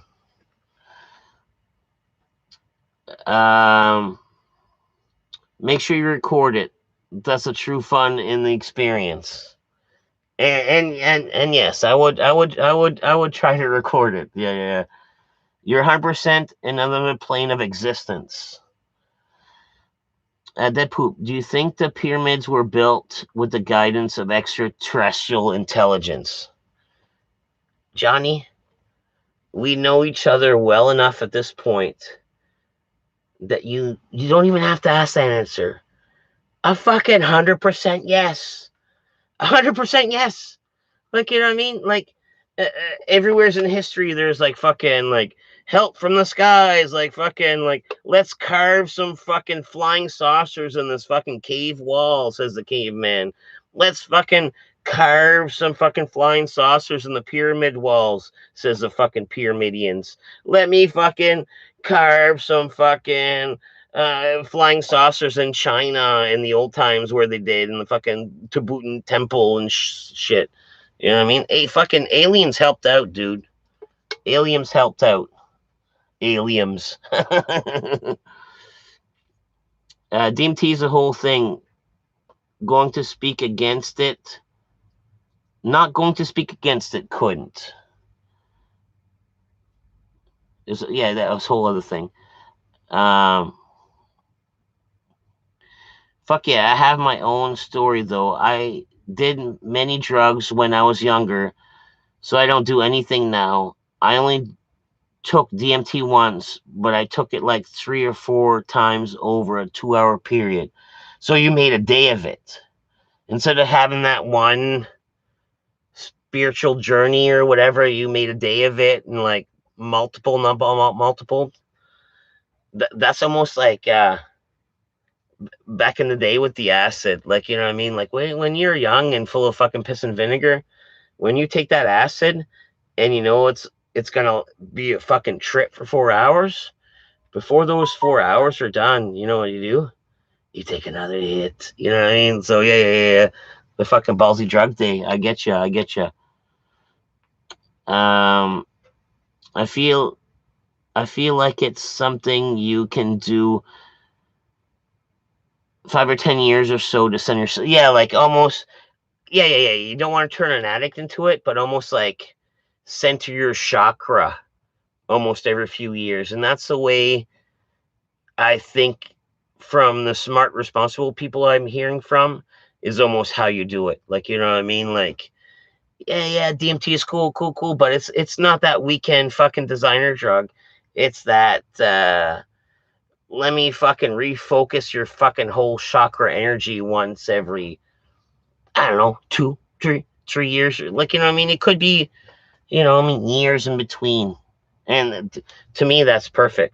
That's perfect. Like, I don't need to be like in fucking World Gen X 13, fucking seeing magical shapes and understanding the reasoning of death more than like, I don't know, once every couple of years, I'd imagine. Fuck yeah, aliens helped out. And toss my salad, yo. That's a funny name for one. But yeah. Fuck yeah, aliens helped out, man. Like every culture, like we're talking like old school culture, like fucking like, man, there's like hieroglyphs of aliens. There's talk about it in aliens. Even okay, let's we're not supposed to talk to, but let's talk religion a little bit. Even on a couple like those religious like fucking painting, the Da Vinci paintings. You guys ever see that? I don't know how many there is, but I think I recall 2 that like up in the distance you got fucking Jesus or Mary Magdalene. They're doing something with a fucking little goat, and the fucking goat's eating a little bit of hay. But up in the distance, out in the fucking thing, the painter fucking chose to fucking spend some time on painting a fucking flying saucer. You know what I mean? There's a couple of the, like, you know what I mean? Yeah, fuck yeah, aliens. Long story short, fuck yeah, aliens. You know what I mean? Fuck yeah. It's probably not necessary, but I'd go back to it if I could. Yeah. You're talking about going back to DMT. Yeah, if your chakra's right, Fiji, like why would you? If you feel balanced, you don't need to fucking see that fucking 13th realm or wherever fucking place you go to on DMT. Cool. But if your life takes us that side turn, where at some point you're like fucking arms crossed and you're like, I wonder if I could find fucking meaning of life through another goddamn trip of DMT and let me fucking speak to that fucking that one-eyed pyramid and the shit like that. You know what I mean? You've done it once, so you know more than me, but it's on my radar. It's on my radar.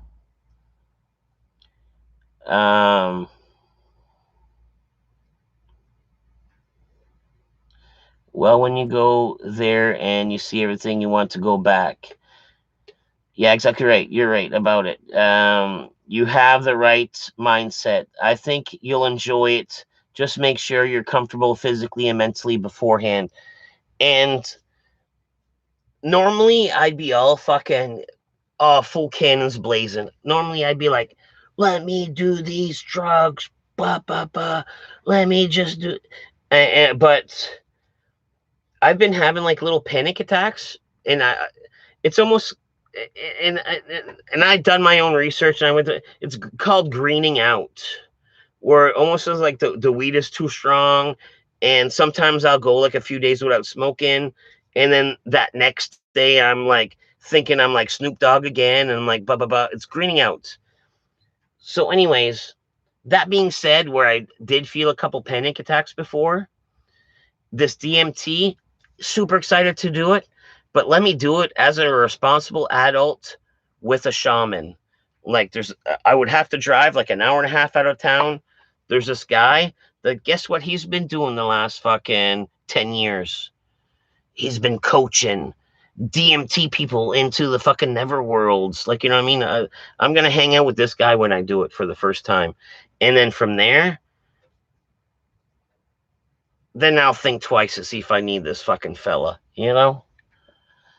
Um, Aliens are still helping out, Kinka says. Yes and no, Kinka. I think aliens are almost phasing out. Like, okay, you want to talk about aliens? Let's say like pyramid days and the Mayan days. Man, what a crazy fucking jump ahead in technology we had. It's almost like fucking aliens came down, gave us crazy technology that we put to use and created these crazy civilizations. And nowadays, it's almost like we're backwards. We're like technically, you do Family Feud where you ask 100 people a survey answer, and survey says they're way more dumber than they were like fucking back in like fucking 0 BC. You know what I mean? Back when the aliens gave us the knowledge. Okay, enough drug talk for me. Okay, cool. Yeah, straight up, alien face. Legendary Gaming in the house. Toss My Salad, yo, is a beautiful name. And Legendary Gaming, I appreciate your opinion, and I also agree, man. I'm reading this guy's name every like fucking comment, and I like almost like hold back a giggle. You know what I mean? That's a good name pick. That's a good name pick. If that's what it takes you, thanks, Legendary Gaming. It goes back years.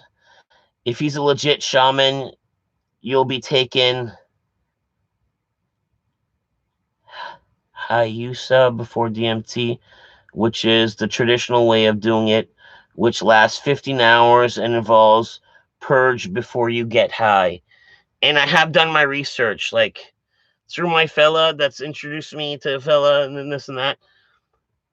He's saying there's like two ways. There is that like fucking all day 15-hour thing, or I think there's like straight up smoking in the pipe, and that's like a fucking 2 to 4 hour thing. You know what I mean? A little bit more, I don't know, maybe a rougher transition. I don't know. Ayahuasca? Are you saying ayahuasca? Is that what that word, man? You are saying ayahuasca. Yes, there is the ayahuasca fucking thing. Exactly. Exactly. This shaman like does in both. You could do the yeah. I don't know. I'm either adding a Y, ayahuasca. But anyways, this guy fucking shamans in both. You know what I mean? Yes. Fucking brain fart. Sorry, dude. I heard IBM mined the Area 51 technology. Oh, to invent computers? That was a big step in fucking evolution, as far as like us not being able to do it one day and then us being able to do it. And okay, who said that? Okay, Rick 2, let me just read ahead, see if no one's saying like fuck up aliens or nothing like. Okay, so let me just address that. I think my long-term theory is that we're talking about like the Egyptian days and this and that and whatever. Aliens came down and they shared their fucking things.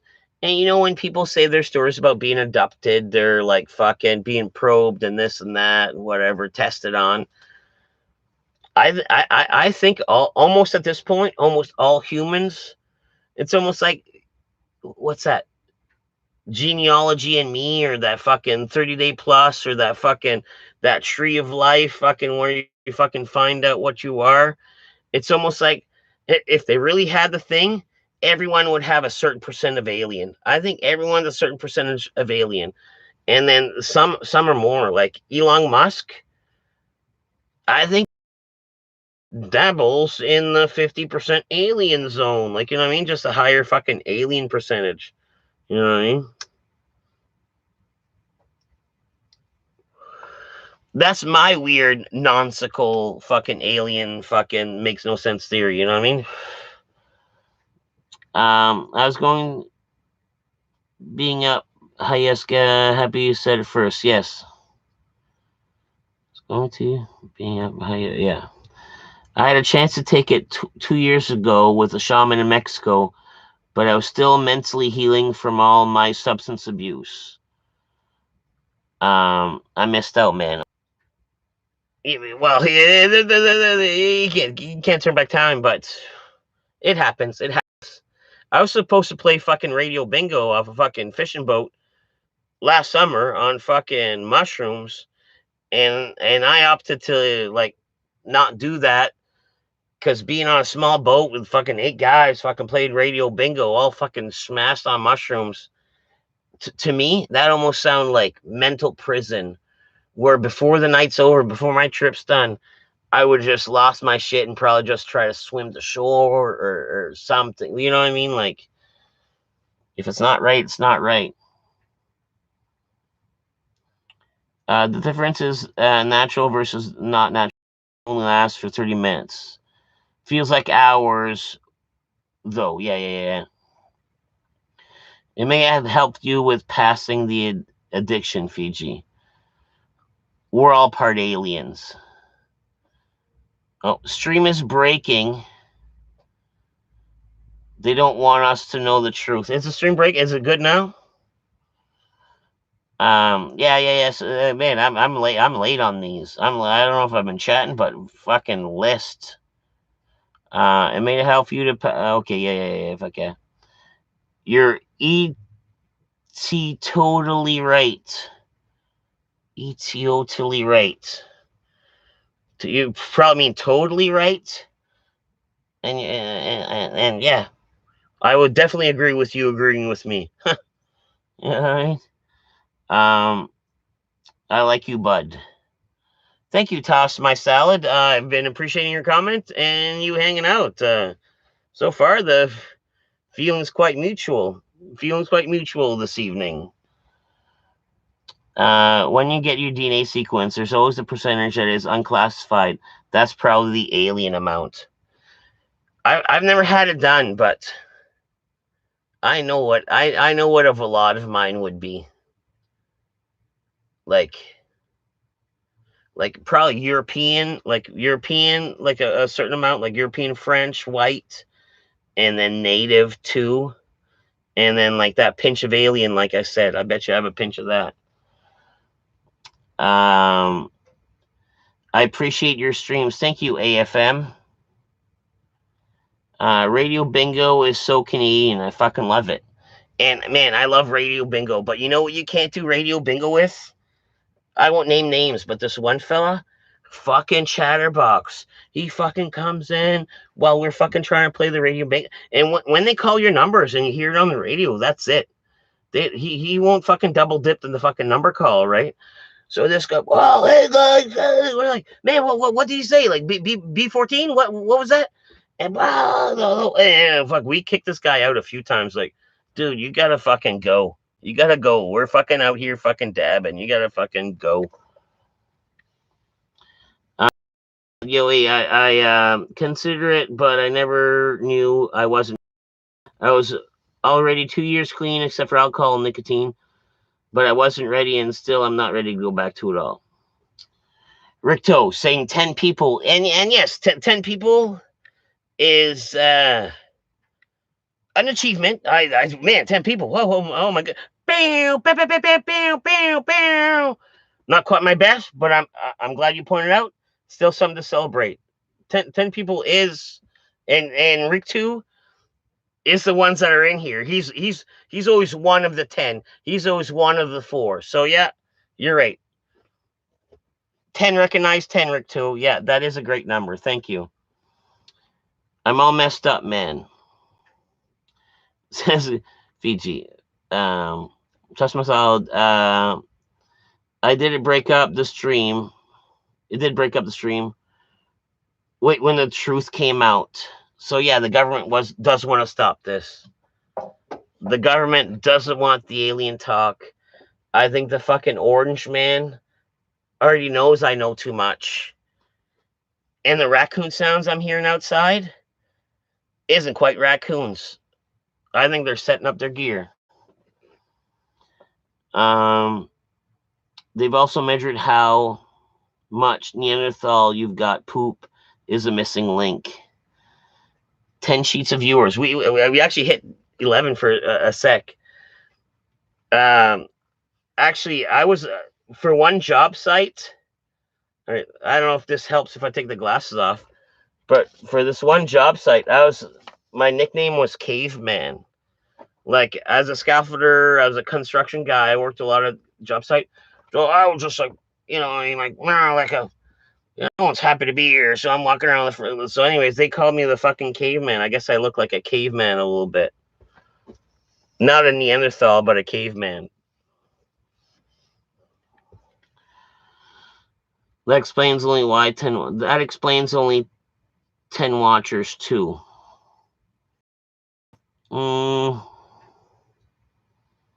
The fact that it broke up? I don't know. Man, toss my salad. Like 10 is great. Like, I'm super happy with 10. Like 10 tonight, that's a celebration, dude. Like, you know what I mean? I know you don't come here often, but if you're seeing 10, that's a high score for me, dude. You know what I mean? Papa Kale, fuck, I was gonna go to bed, but I heard Dead Poop had a rat problem. I live with a rat problem. I don't have a current rat problem. My life is a rat problem. You know what I mean? I got all these critters running around all my fucking goddamn dirt floor.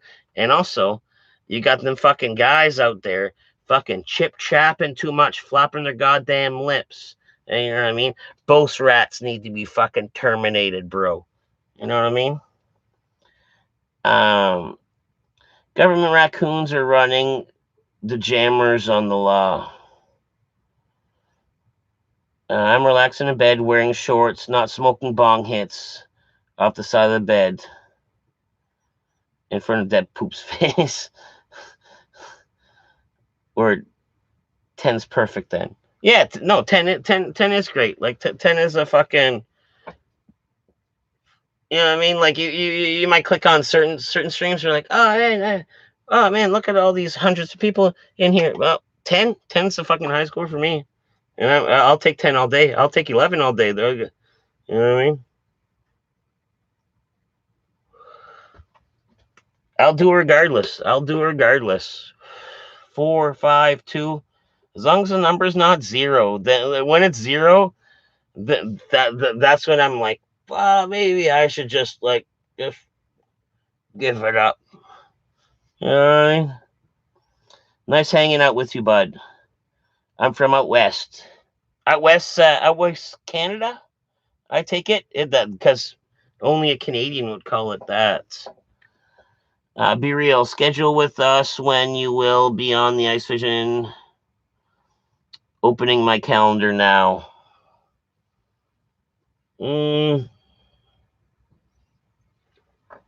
It's hard to say. This weather's been mild. Like, let's say going out in the daytime, it's going to be wet on the ice. I shouldn't auger a hole. I have to wait till a cold day to auger a hole. But Thursday sounds like a possibility. We'll see. We'll see. We'll see. We'll see when I hit on the ice. But I do want to auger a hole and I do want to fish. And I do have that car battery and I will make a day of it. Let me sleep on it, because we were talking about me sleeping actually in the shack.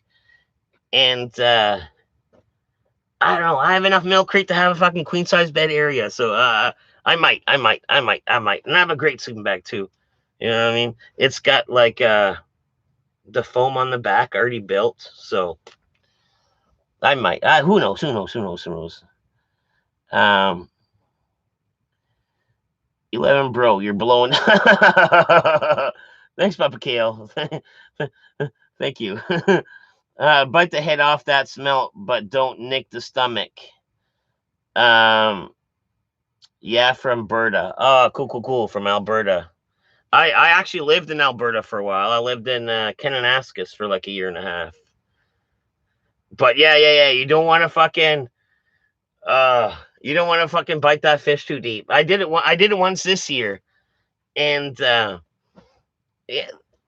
most times you're not going to be that guy with a fucking camera. You're just going to enjoy the moments as they go. So, anyways, yeah, I bit the head off a little one this year, just boop. But yeah, you rupture that if you go in too deep. If you like fucking deep throat that fucking fish's head too deep, and you fucking catch that belly sack, that juice just fucking pull, and then you're like, huh? But there's kids around when I did it, so I held it in. I didn't even her once. Held it in, took a drink of my beer, went outside, kind of drank my beer, spit, drank my beer, and I fucking held it in because there's kids around. Like, you know what I mean? Yeah, Papa Kale, sleep over in the shack. When I was saying the original, like, first off, it's like, oh man, I've all day bologna stew thing. Let's try to make that happen. Blah, blah, blah. So and check, we've done that, right? Sleeping in the fishing shack on the ice. Let's try to make that one of the future little fucking events or whatever. Your shed is deadly. Have you ever ordered pizza out spot on the lake? It's a river, and yes, they'll deliver to shore, but you gotta walk the shore. I've had pizza delivered. I've had beer delivered. You know what I mean? Anything to shore. Anything to shore, I can make it happen. What else? What else have been delivered? A few things I shouldn't mention. They've been delivered to shore.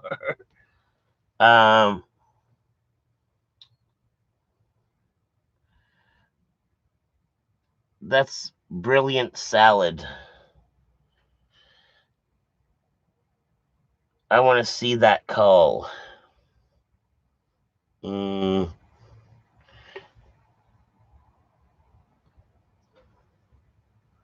Oh, the call of me ordering the pizza. Well, see what I find funny, in a sense. Let me analyze me to you guys. What I find funny in a sense is, all right, I'm from like Eastern Canada. I'm kind of a redneck. I'm this that. Half of my lore is almost just her everyday life. Like, you know what I mean? Like fucking 10 sheet. Like, I didn't invent the word 10 sheet. Like, fucking, we're all spending 10 sheets out here. And getting pizzas delivered to the ice, man. Like, I'm not the first one that done it. I'm not the first one. I'm the first one that shot a potato cannon in a fishing shack, fucking on a fishing shack wall. I'm first for a few things around here. Like, you know what I mean? Like, I am still fucking West Side known, St. John known. But a lot of the shit I do is just like almost like East Coast pincher redneck culture. Like, you know what I mean? And you guys seem to praise that out of me sometimes. Um, did that last year. It was the most Canadian moment I ever had. Emerging from the hot box ice fish tent to meet the pizza guy who drove out. Oh, he drove out on the ice. Nice. Yeah, out here they'll come up to shore and then you got to do the old pitter patter and meet them. Oh, nice. River ice river fishing. I've never done. Miss Poop delivered dill pickle chips. Yes, Miss Poop did deliver dill pickle chips. Uh, um, strippers been delivered. Uh, in the past there has been like ladies show up. I don't know if you would call them strippers, but like a long time ago, long, there has been like girls that were showed up, and then when they left, they needed like financial reward once they left. Uh, but that was a long time ago. Long time ago. Ferg's throwing loonies at the work in gals.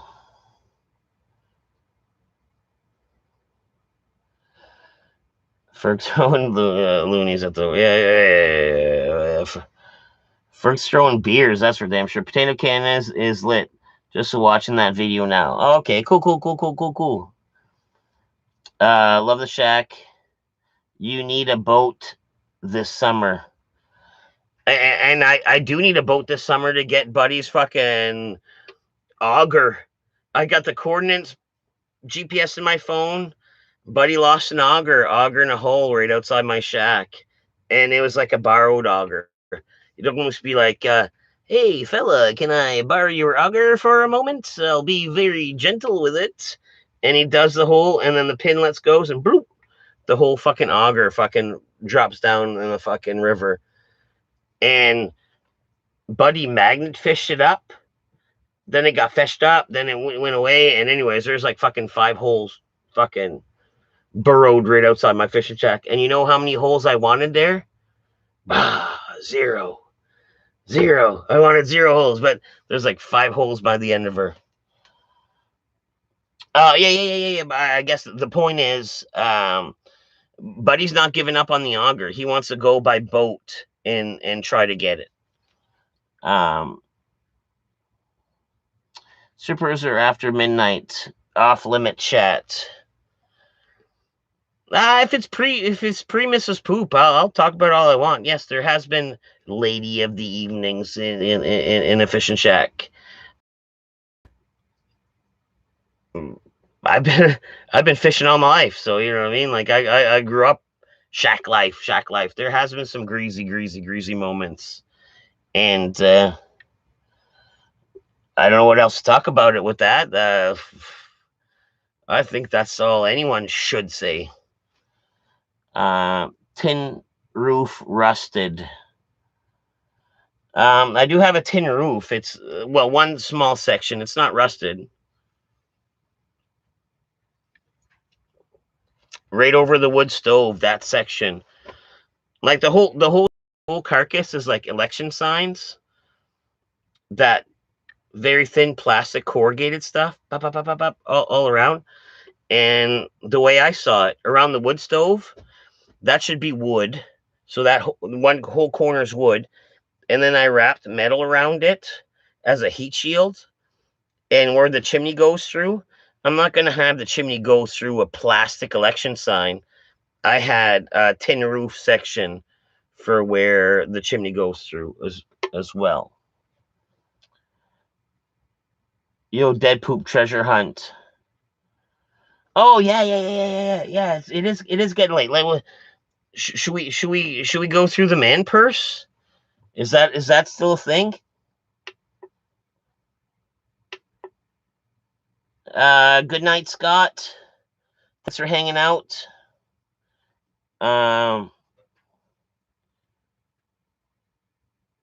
Last time I went, I popped 13 holes manual. Yeah. A good manual auger, if the blade's nice, it works good. But a dull blade fucking sucks, dude. So how many dudes have the power auger? If I went more often, I'd totally buy one. See, I don't need all that. Let's say I didn't this year, but I have numerous years before. So let me still talk like an expert. If I would have had augered a hole over a month ago when the shack went out there, if I would have went down, like, not even every day, but every other day, and would have broke the plug on that hole, because I have this crazy ice bar. This thing's like, oh man, like fucking 4 feet long, full steel, just like when I go on the ice, it's almost like holding a trophy. Like all the other fucking ice fishermen are like, oh, like the Shangri-La of all ice bars. And I could just like, bah, bah, I can reopen a hole that's froze over easily. You know what I mean? So you don't have to re-auger. Had I augered once a month ago, I would have kept that hole clean enough. Yes, it would have been like a 6-inch hole to start. And by the end, it would have like tapered off to something smaller.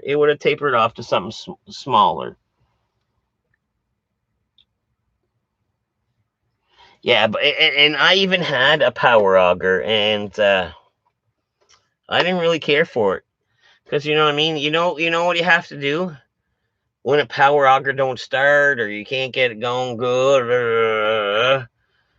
You're still gonna have to manually auger it, and you know what works every time? One of these, like, you know what I mean, like, just do the fucking. But you're right about the blades. Like, you get a shitty blade, man, that's a struggle. Like, you have a shitty dull blade on your auger, that hole is going to be a horrible thing to do. That's going to be a horrible hole.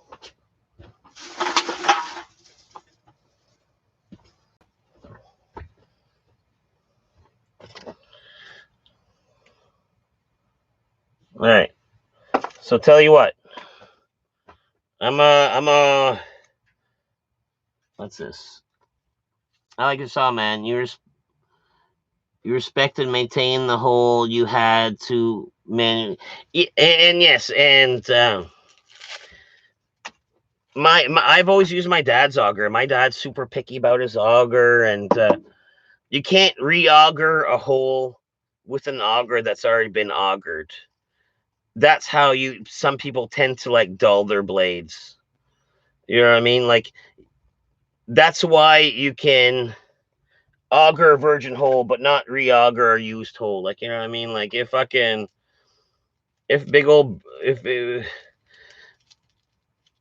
can't just re-auger. But yeah, I got 2 little door hatches in my fishing shack.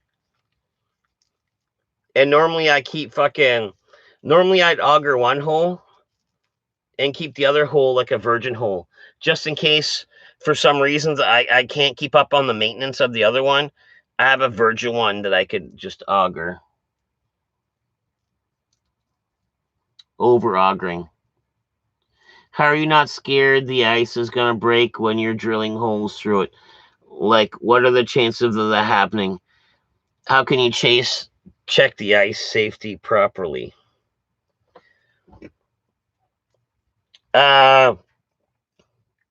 It's pretty easy. You just don't think about it and trust the system.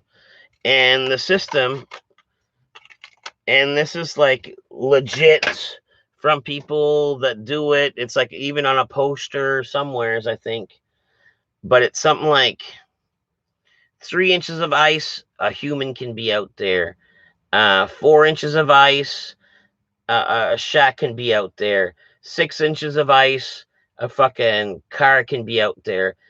8 inches of ice, a truck can be out there. And right now, our ice is probably about 15 inches thick. So you know what I mean?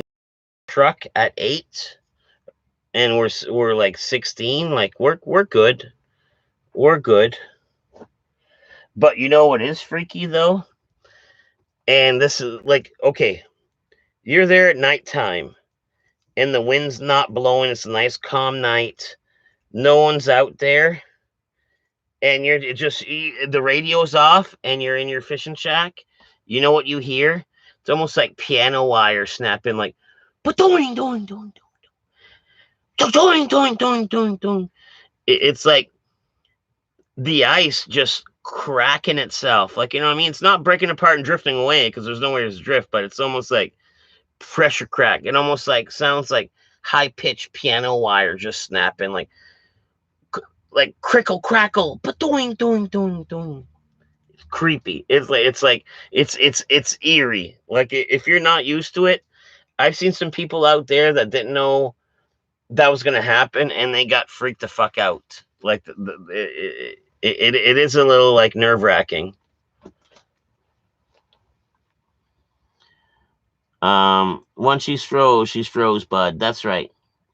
Driving a truck and hearing the deep booms of the ice crackling is spooky. Heck yeah. Crystallizing, that sound is amazing. It is almost majestic. Like, you know what I mean? Like it's memorable to me because it is so crazy. It's majestic.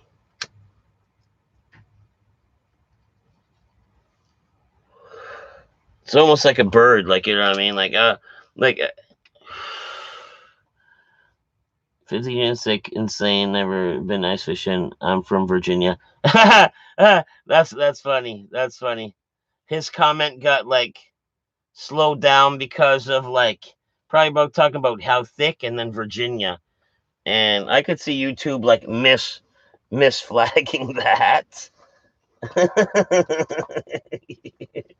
Yeah.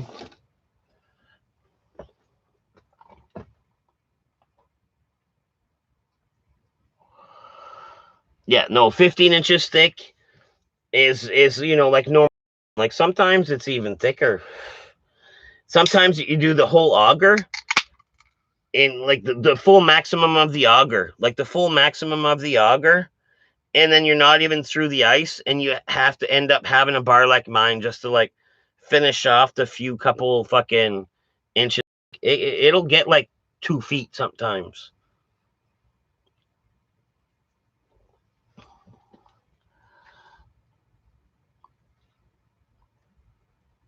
Yeah. The ice doesn't make crazy noise. It's unnerving. It's unnerving to the people that don't know.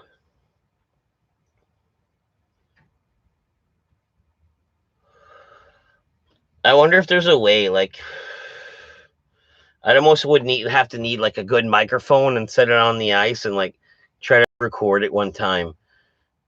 Just a it's like piano wires cutting. It's a very unique sound.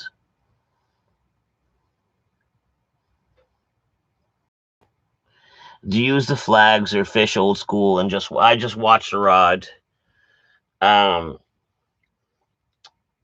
in my fishing shack we got smelts, and it's almost like they come around in like schools where, let's say you're there for 8 hours, you really only need to be there for 2 hours because only about 2 hours of the day it's going to be like prime fishing time where you'll catch like 100 fish in an hour. um but it's crazy. You just have the rod in your hand, normally have a little like fling-a-ding ding at the end, just just an extra sensitive tip piece, and it lets you know when to. And as soon as that jiggles, you fucking pull it like a fucking old fucking chainsaw. Wow! And you have 3 hooks on there. You'll catch one for sure, possibly 2, possibly 3. Like I've caught in like 1 from the mouth and 2 from the tail sometime, just from on the jig because there's so many around, and you're just jamming that hook upwards when you get that first bite. That man, you're hooking fishes on the way up. You know what I mean?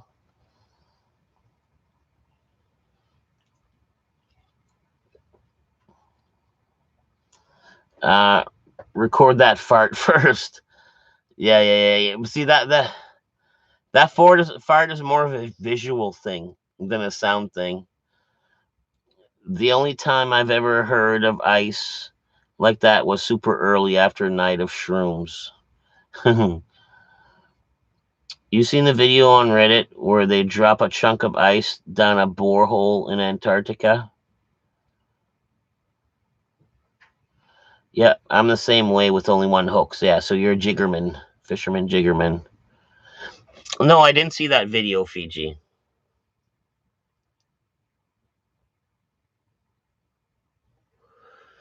Is that spinning circle they did? I know out here we've been Bergen before. We're down the on the river when come the spring, where you get these giant pieces going by, and like we're talking about pieces the size of like, I don't know, like 10 cars put together, like big old pieces. I've seen me and my buddies jump on them and like drift off like fucking Tom Sawyer for a little while, and then fucking hopefully you get close enough to land that you can like fucking jump off again.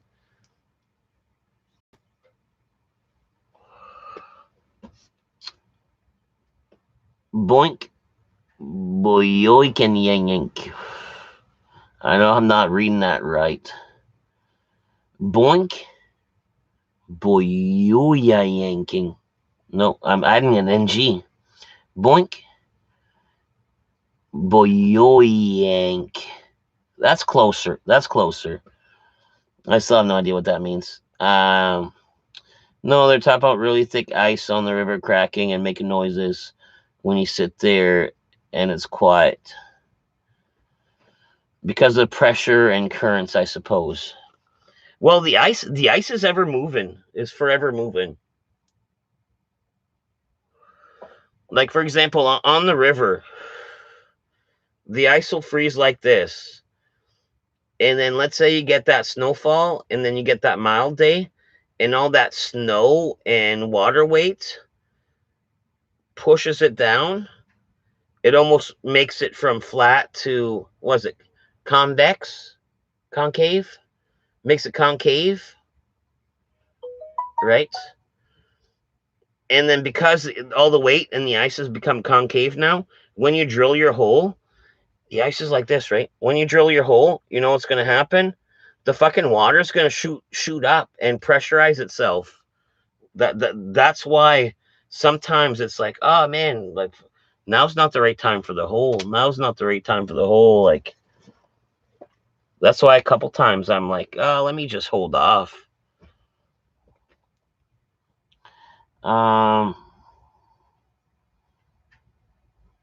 Okay, yeah, I don't know anything about that. California living. Yeah, California living would be awesome. That would be like motorcycles 12 months out of the year.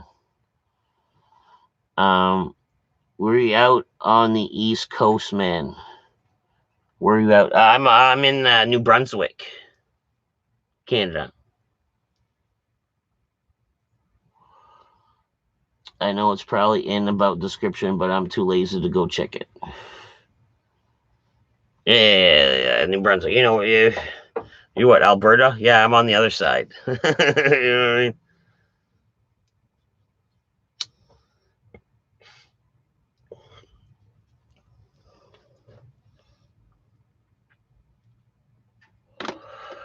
So it's what, like it's like 3 o'clock here.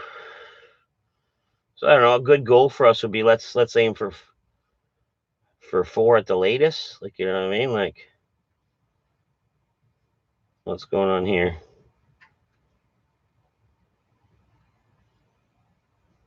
Yeah. Anyways, I just heard this bang. So, I don't know. Like, you guys want to go back to the man purse? Is that even worth going into or no? Because I think I mentioned it like 3 times, and I was like, no one ever fucking chimed up or was like, oh, that's a great idea. But realistically, I can sum it up without even doing it. It's like fucking patches, stickers, drugs, and weird cards.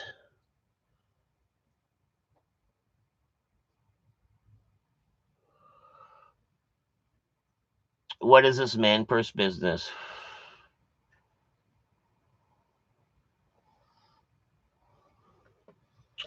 The man purse business is this.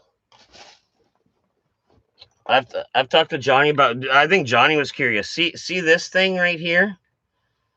So let's say I go out and about, and I go to a punk show. I go to a metal show. I go to the bar. Even I have this with me. I have this with me at all times. You know what I mean?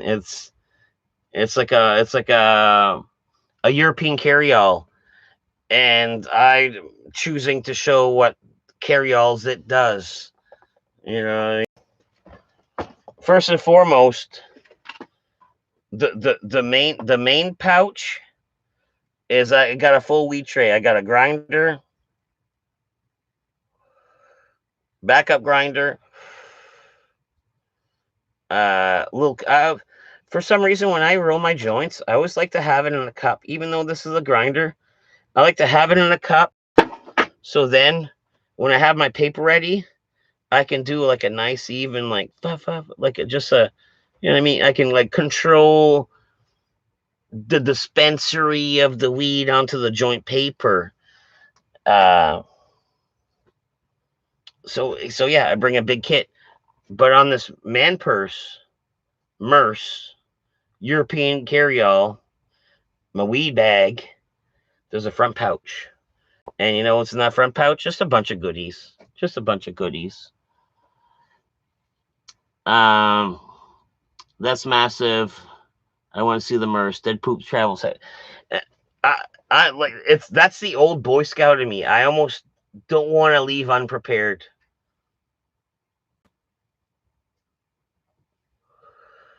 I don't want to leave unprepared. Like, you know,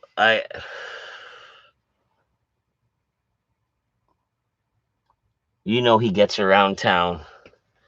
I do get around town. I on the west side. Like, I don't know whatever cities you guys are from, but let's say if you're in the north part of town, do you like just or whatever part of town, you just avoid all to hell to just cross a bridge or to just like just a it's not too far, but just seems to be such an inconvenience just to fucking change parts of the city. Like, you know what I mean? Like, if you live in the north end and the north end's got a Walmart, isn't that enough? Isn't that enough? Like, you know what I mean? I feel that way about the west side. Like, yeah. I could cross a bridge and go over east, but guess what? I have my Walmart. And yes, that is enough. You know what I mean? That's a great travel pack. I have one too.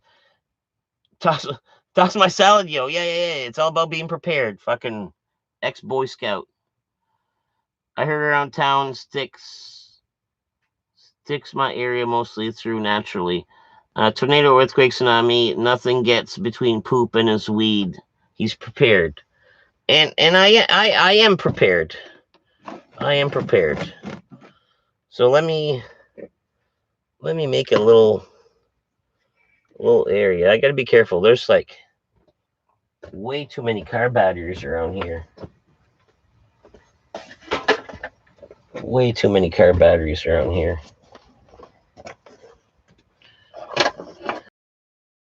it'll trade down. Like I fucking put that on a 2 terminals of a battery. Next thing you know, and then the screen goes blank. And the screen goes blank. Okay, so all right, so main pocket, we've been through it. This was floating around in there, permanent marker. And dead poop markers. He will never vandalize a bathroom stall. He will never vandalize any government areas and/or parking lots or anything like that with this permanent marker that he has in his bag that's with him all the time. He's never done any of that. It's not even close to the reason he has that. I have that to label my lunches. Nothing to do with anything like that.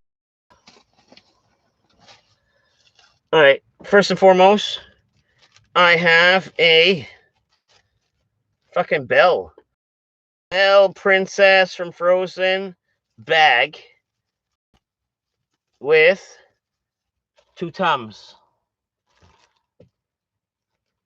For a good time call, bag is dried grams of weed and a single white zigzag.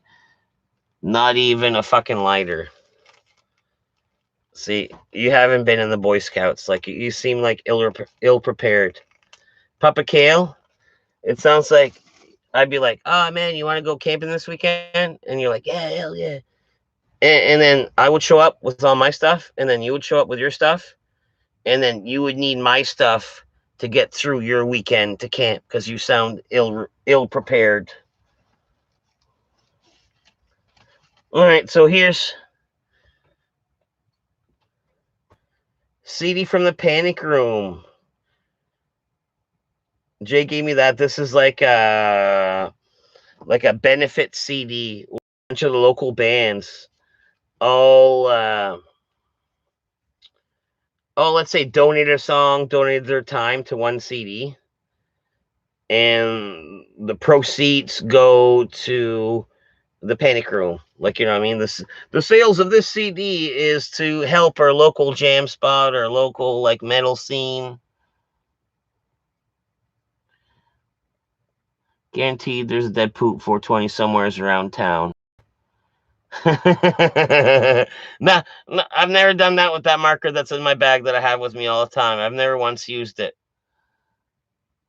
That's how I smoke all your shit, bro. Yeah, because you're not prepared. All right, so elevate the virus. See, this is just random shit. I got a Frankenstein patch. Yeah, I can stop at any time. Like, you know what I mean? This is just going through fucking man's purse. This one's cool. See, I come across a lot of fucking bands and musicians and stuff like that. So at the bag I have with me, I'm around all these bands. So I get a bunch of patches from them, and I give them a bunch of patches. Like, I make sure to get a bunch of like New Brunswick patches and stuff. And whenever there's a band that's like from the US or out of the province, I'm like, oh, you want a New Brunswick patch? And you know what that does? They're like, yeah, heck yeah. And they end up giving me one of their patches and stuff. It's like a patch trade-off. We should all graffiti tag Dead Poop 420 and load the pics. That would be awesome. I've been through like 300 stickers, Dead Poop 420 stickers, and to a few people that I gave them to, I'm like, here you go. Make sure you take a picture of where you stick it because they went away. Like, there's pictures of my sticker in Dominican and Mexico and stuff like that. Like, I have a few of those like neat, like, oh man, my sticker has been places. Is there a band camp out here for the bands? I'll do it, Rick, too. Yeah. Feel free to tag a dead poop somewheres. What's the best local punk in New Brunswick right now? Punk. Punk.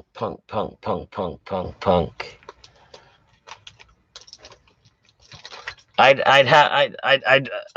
don't wanna throw a local name until I'm like 100% sure. But I'll tell you the best local metal band, and there's a newly formed one. Elevate the Virus for one. Great. And there's a new like super band that's being formed, and they're brand new, Cave Dweller. And those two bands are going on tour together. They're gonna go. They're actually gonna leave the Maritimes and go to Quebec. They're gonna go to Ontario. Like, you know what I mean? Like, this is only gonna do these guys some good, man.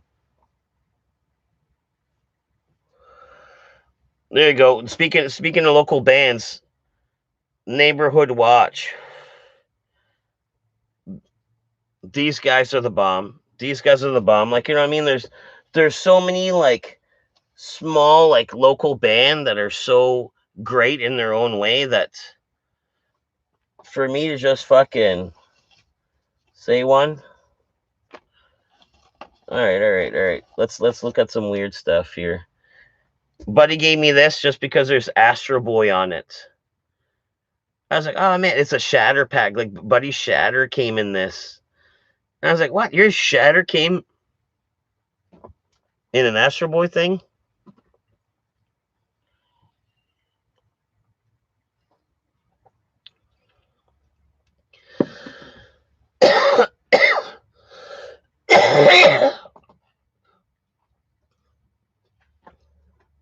Blew my mind.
Yeah. That just happened.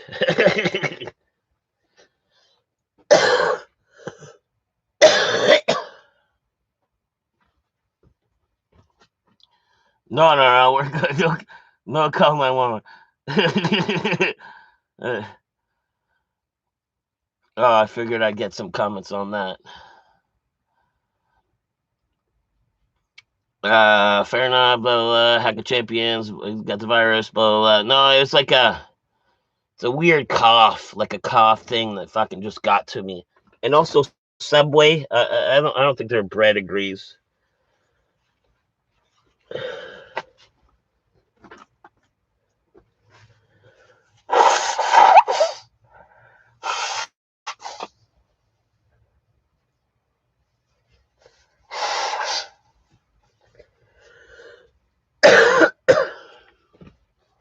Oh fuck! All right, where we at? That's why you need vitamin C. Must be smoking heavy off camera. You need the odd interlude on these 4-hour streams. He just snorted a bunch of coke. He'll be okay. It's a good thing you dox yourself, so we know where to send the. No, I'm good. It was like a fucking cough, a little puke. You know what I mean? Like I had my supper late, and it was just like sitting heavy too.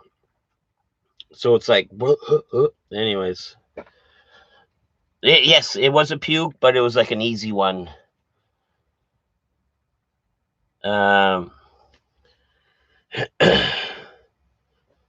Anyway, should we go back to the bag or just continue like if fucking nothing happened?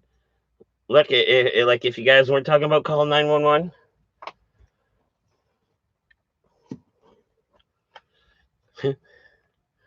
There's one of those in there.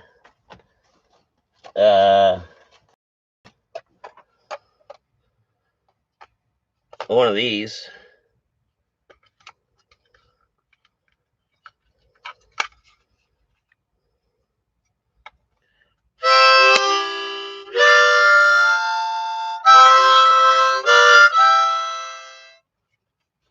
All right.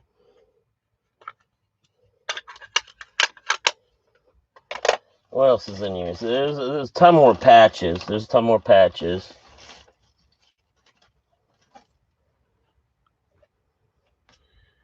Trauma Model. They played last week.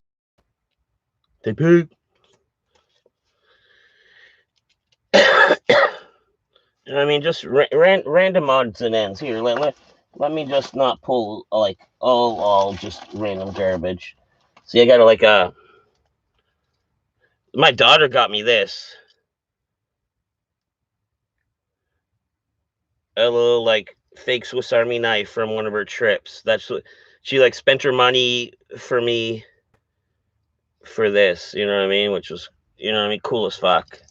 That's why I have that bag with me at all times, and I have like the gift for my daughter at all times also.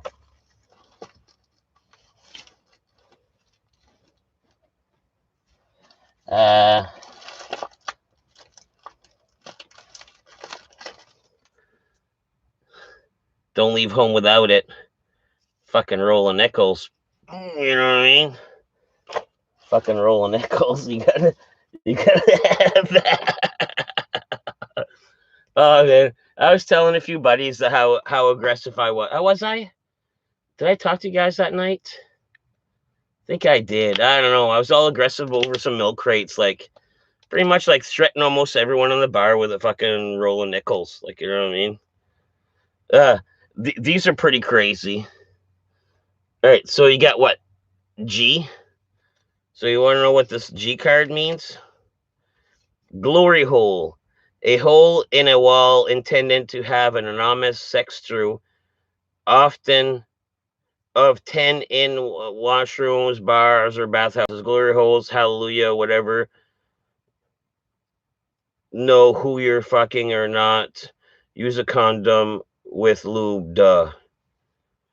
You know what I mean? So that's brought to you by the letter G. You know what I mean? Let's look at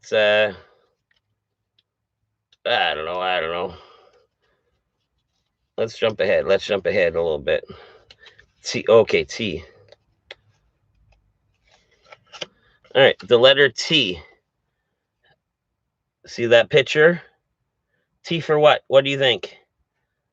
For tea bag. To dunk one's testicles into another's mouth. Don't get confused and dunk your nuts into a cup of boiling water. That's not fun at all.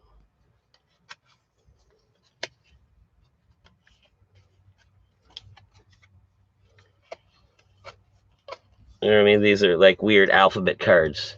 So, so some chick gave them to me, and I've just, I don't know, held on to them ever since.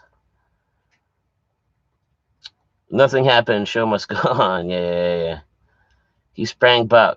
He's fine. Yeah. Right.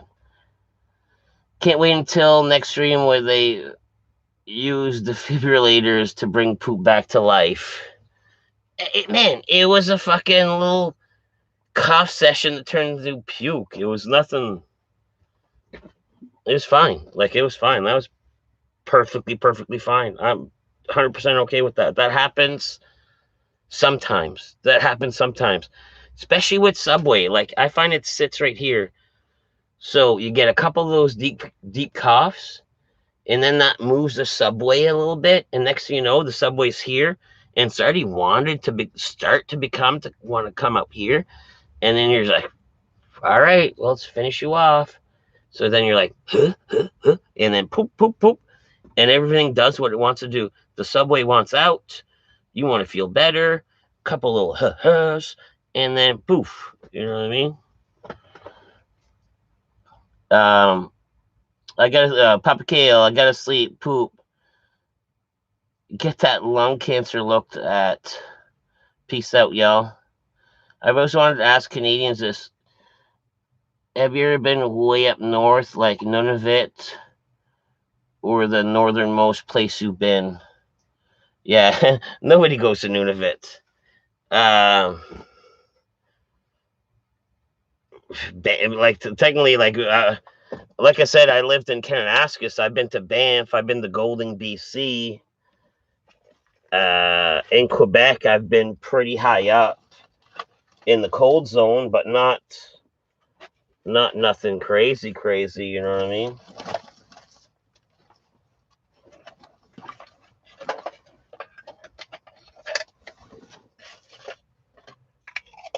But we have all our cold zone. Like, you don't have to go to Nunavut to be cold. Like, fuck, down here, like on a cold day, like in New Brunswick, seeing it go down like minus 40 with the wind chill, minus 40 Celsius with the wind chill, like that's not unheard of. And usually at that temperature, because I have like an old home, usually my pipes freeze. Like, if I know it's going to be like minus 40, I'm like, okay, let me get 2 extra plug-in heaters.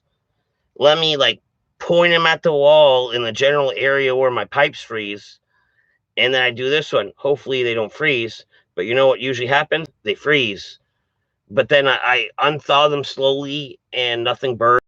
Goodness, a couple times they burst, but it hasn't been horrible. I haven't been way up north. It's deserted. Halfway up the map of Canada is about as north as society goes. Yeah, the cold zone. Yeah, and who wants to be there? Who wants to be there?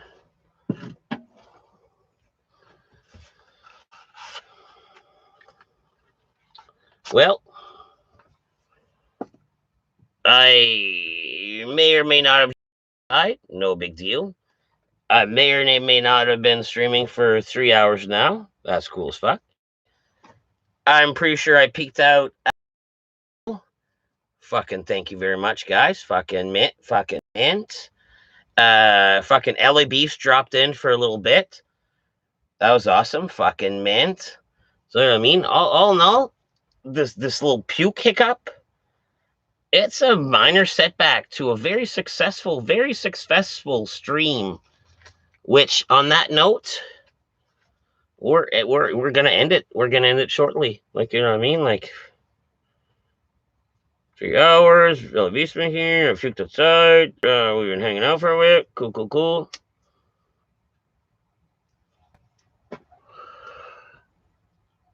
People from Nunavut hate it. They say everything is brown and it smells like mold. Probably because it never gets warm enough to get like that dampness out of the wood. Because you know what? You never get that warm day.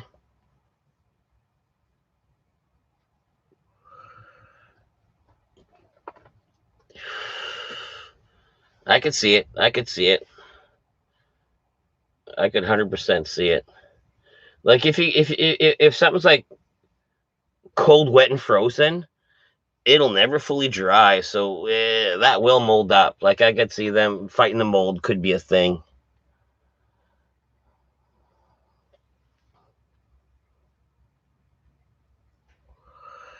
So yeah, next stream coming to you from God knows where. Hopefully the shack. Like I like the idea of spending the night in there. That kind of intrigues me. That'd be neat. That'd be kind of neat to do.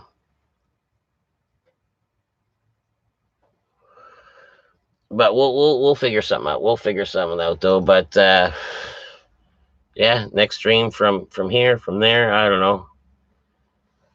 I don't know. I'm probably going to see Elevate the Virus Jam tomorrow. That's always a good time. I'd almost like to redo that again. But I think instead of having like my microphone, like this microphone, because this is almost was so good where it couldn't take it. People don't know microphones like, oh, that's a directional microphone and blah blah blah. And I kind of see it. It's only meant to take in like one or two sounds at the most at once. But when you're in there with your phone gets better sound. So it's almost like, let's say when they're playing, if I unplug my microphone and just get whatever sound this fucking HD cam does, I almost think it'd be better sound. Like, you know what I mean? Like, it'd almost be worth trying. But anyways, this is it. All right. So I'm getting the hat on for the final thumbnail, the dead poop mask. So any final thoughts tonight? Perfect. I've had a blast. Thanks for hanging out. And I appreciate everyone's support.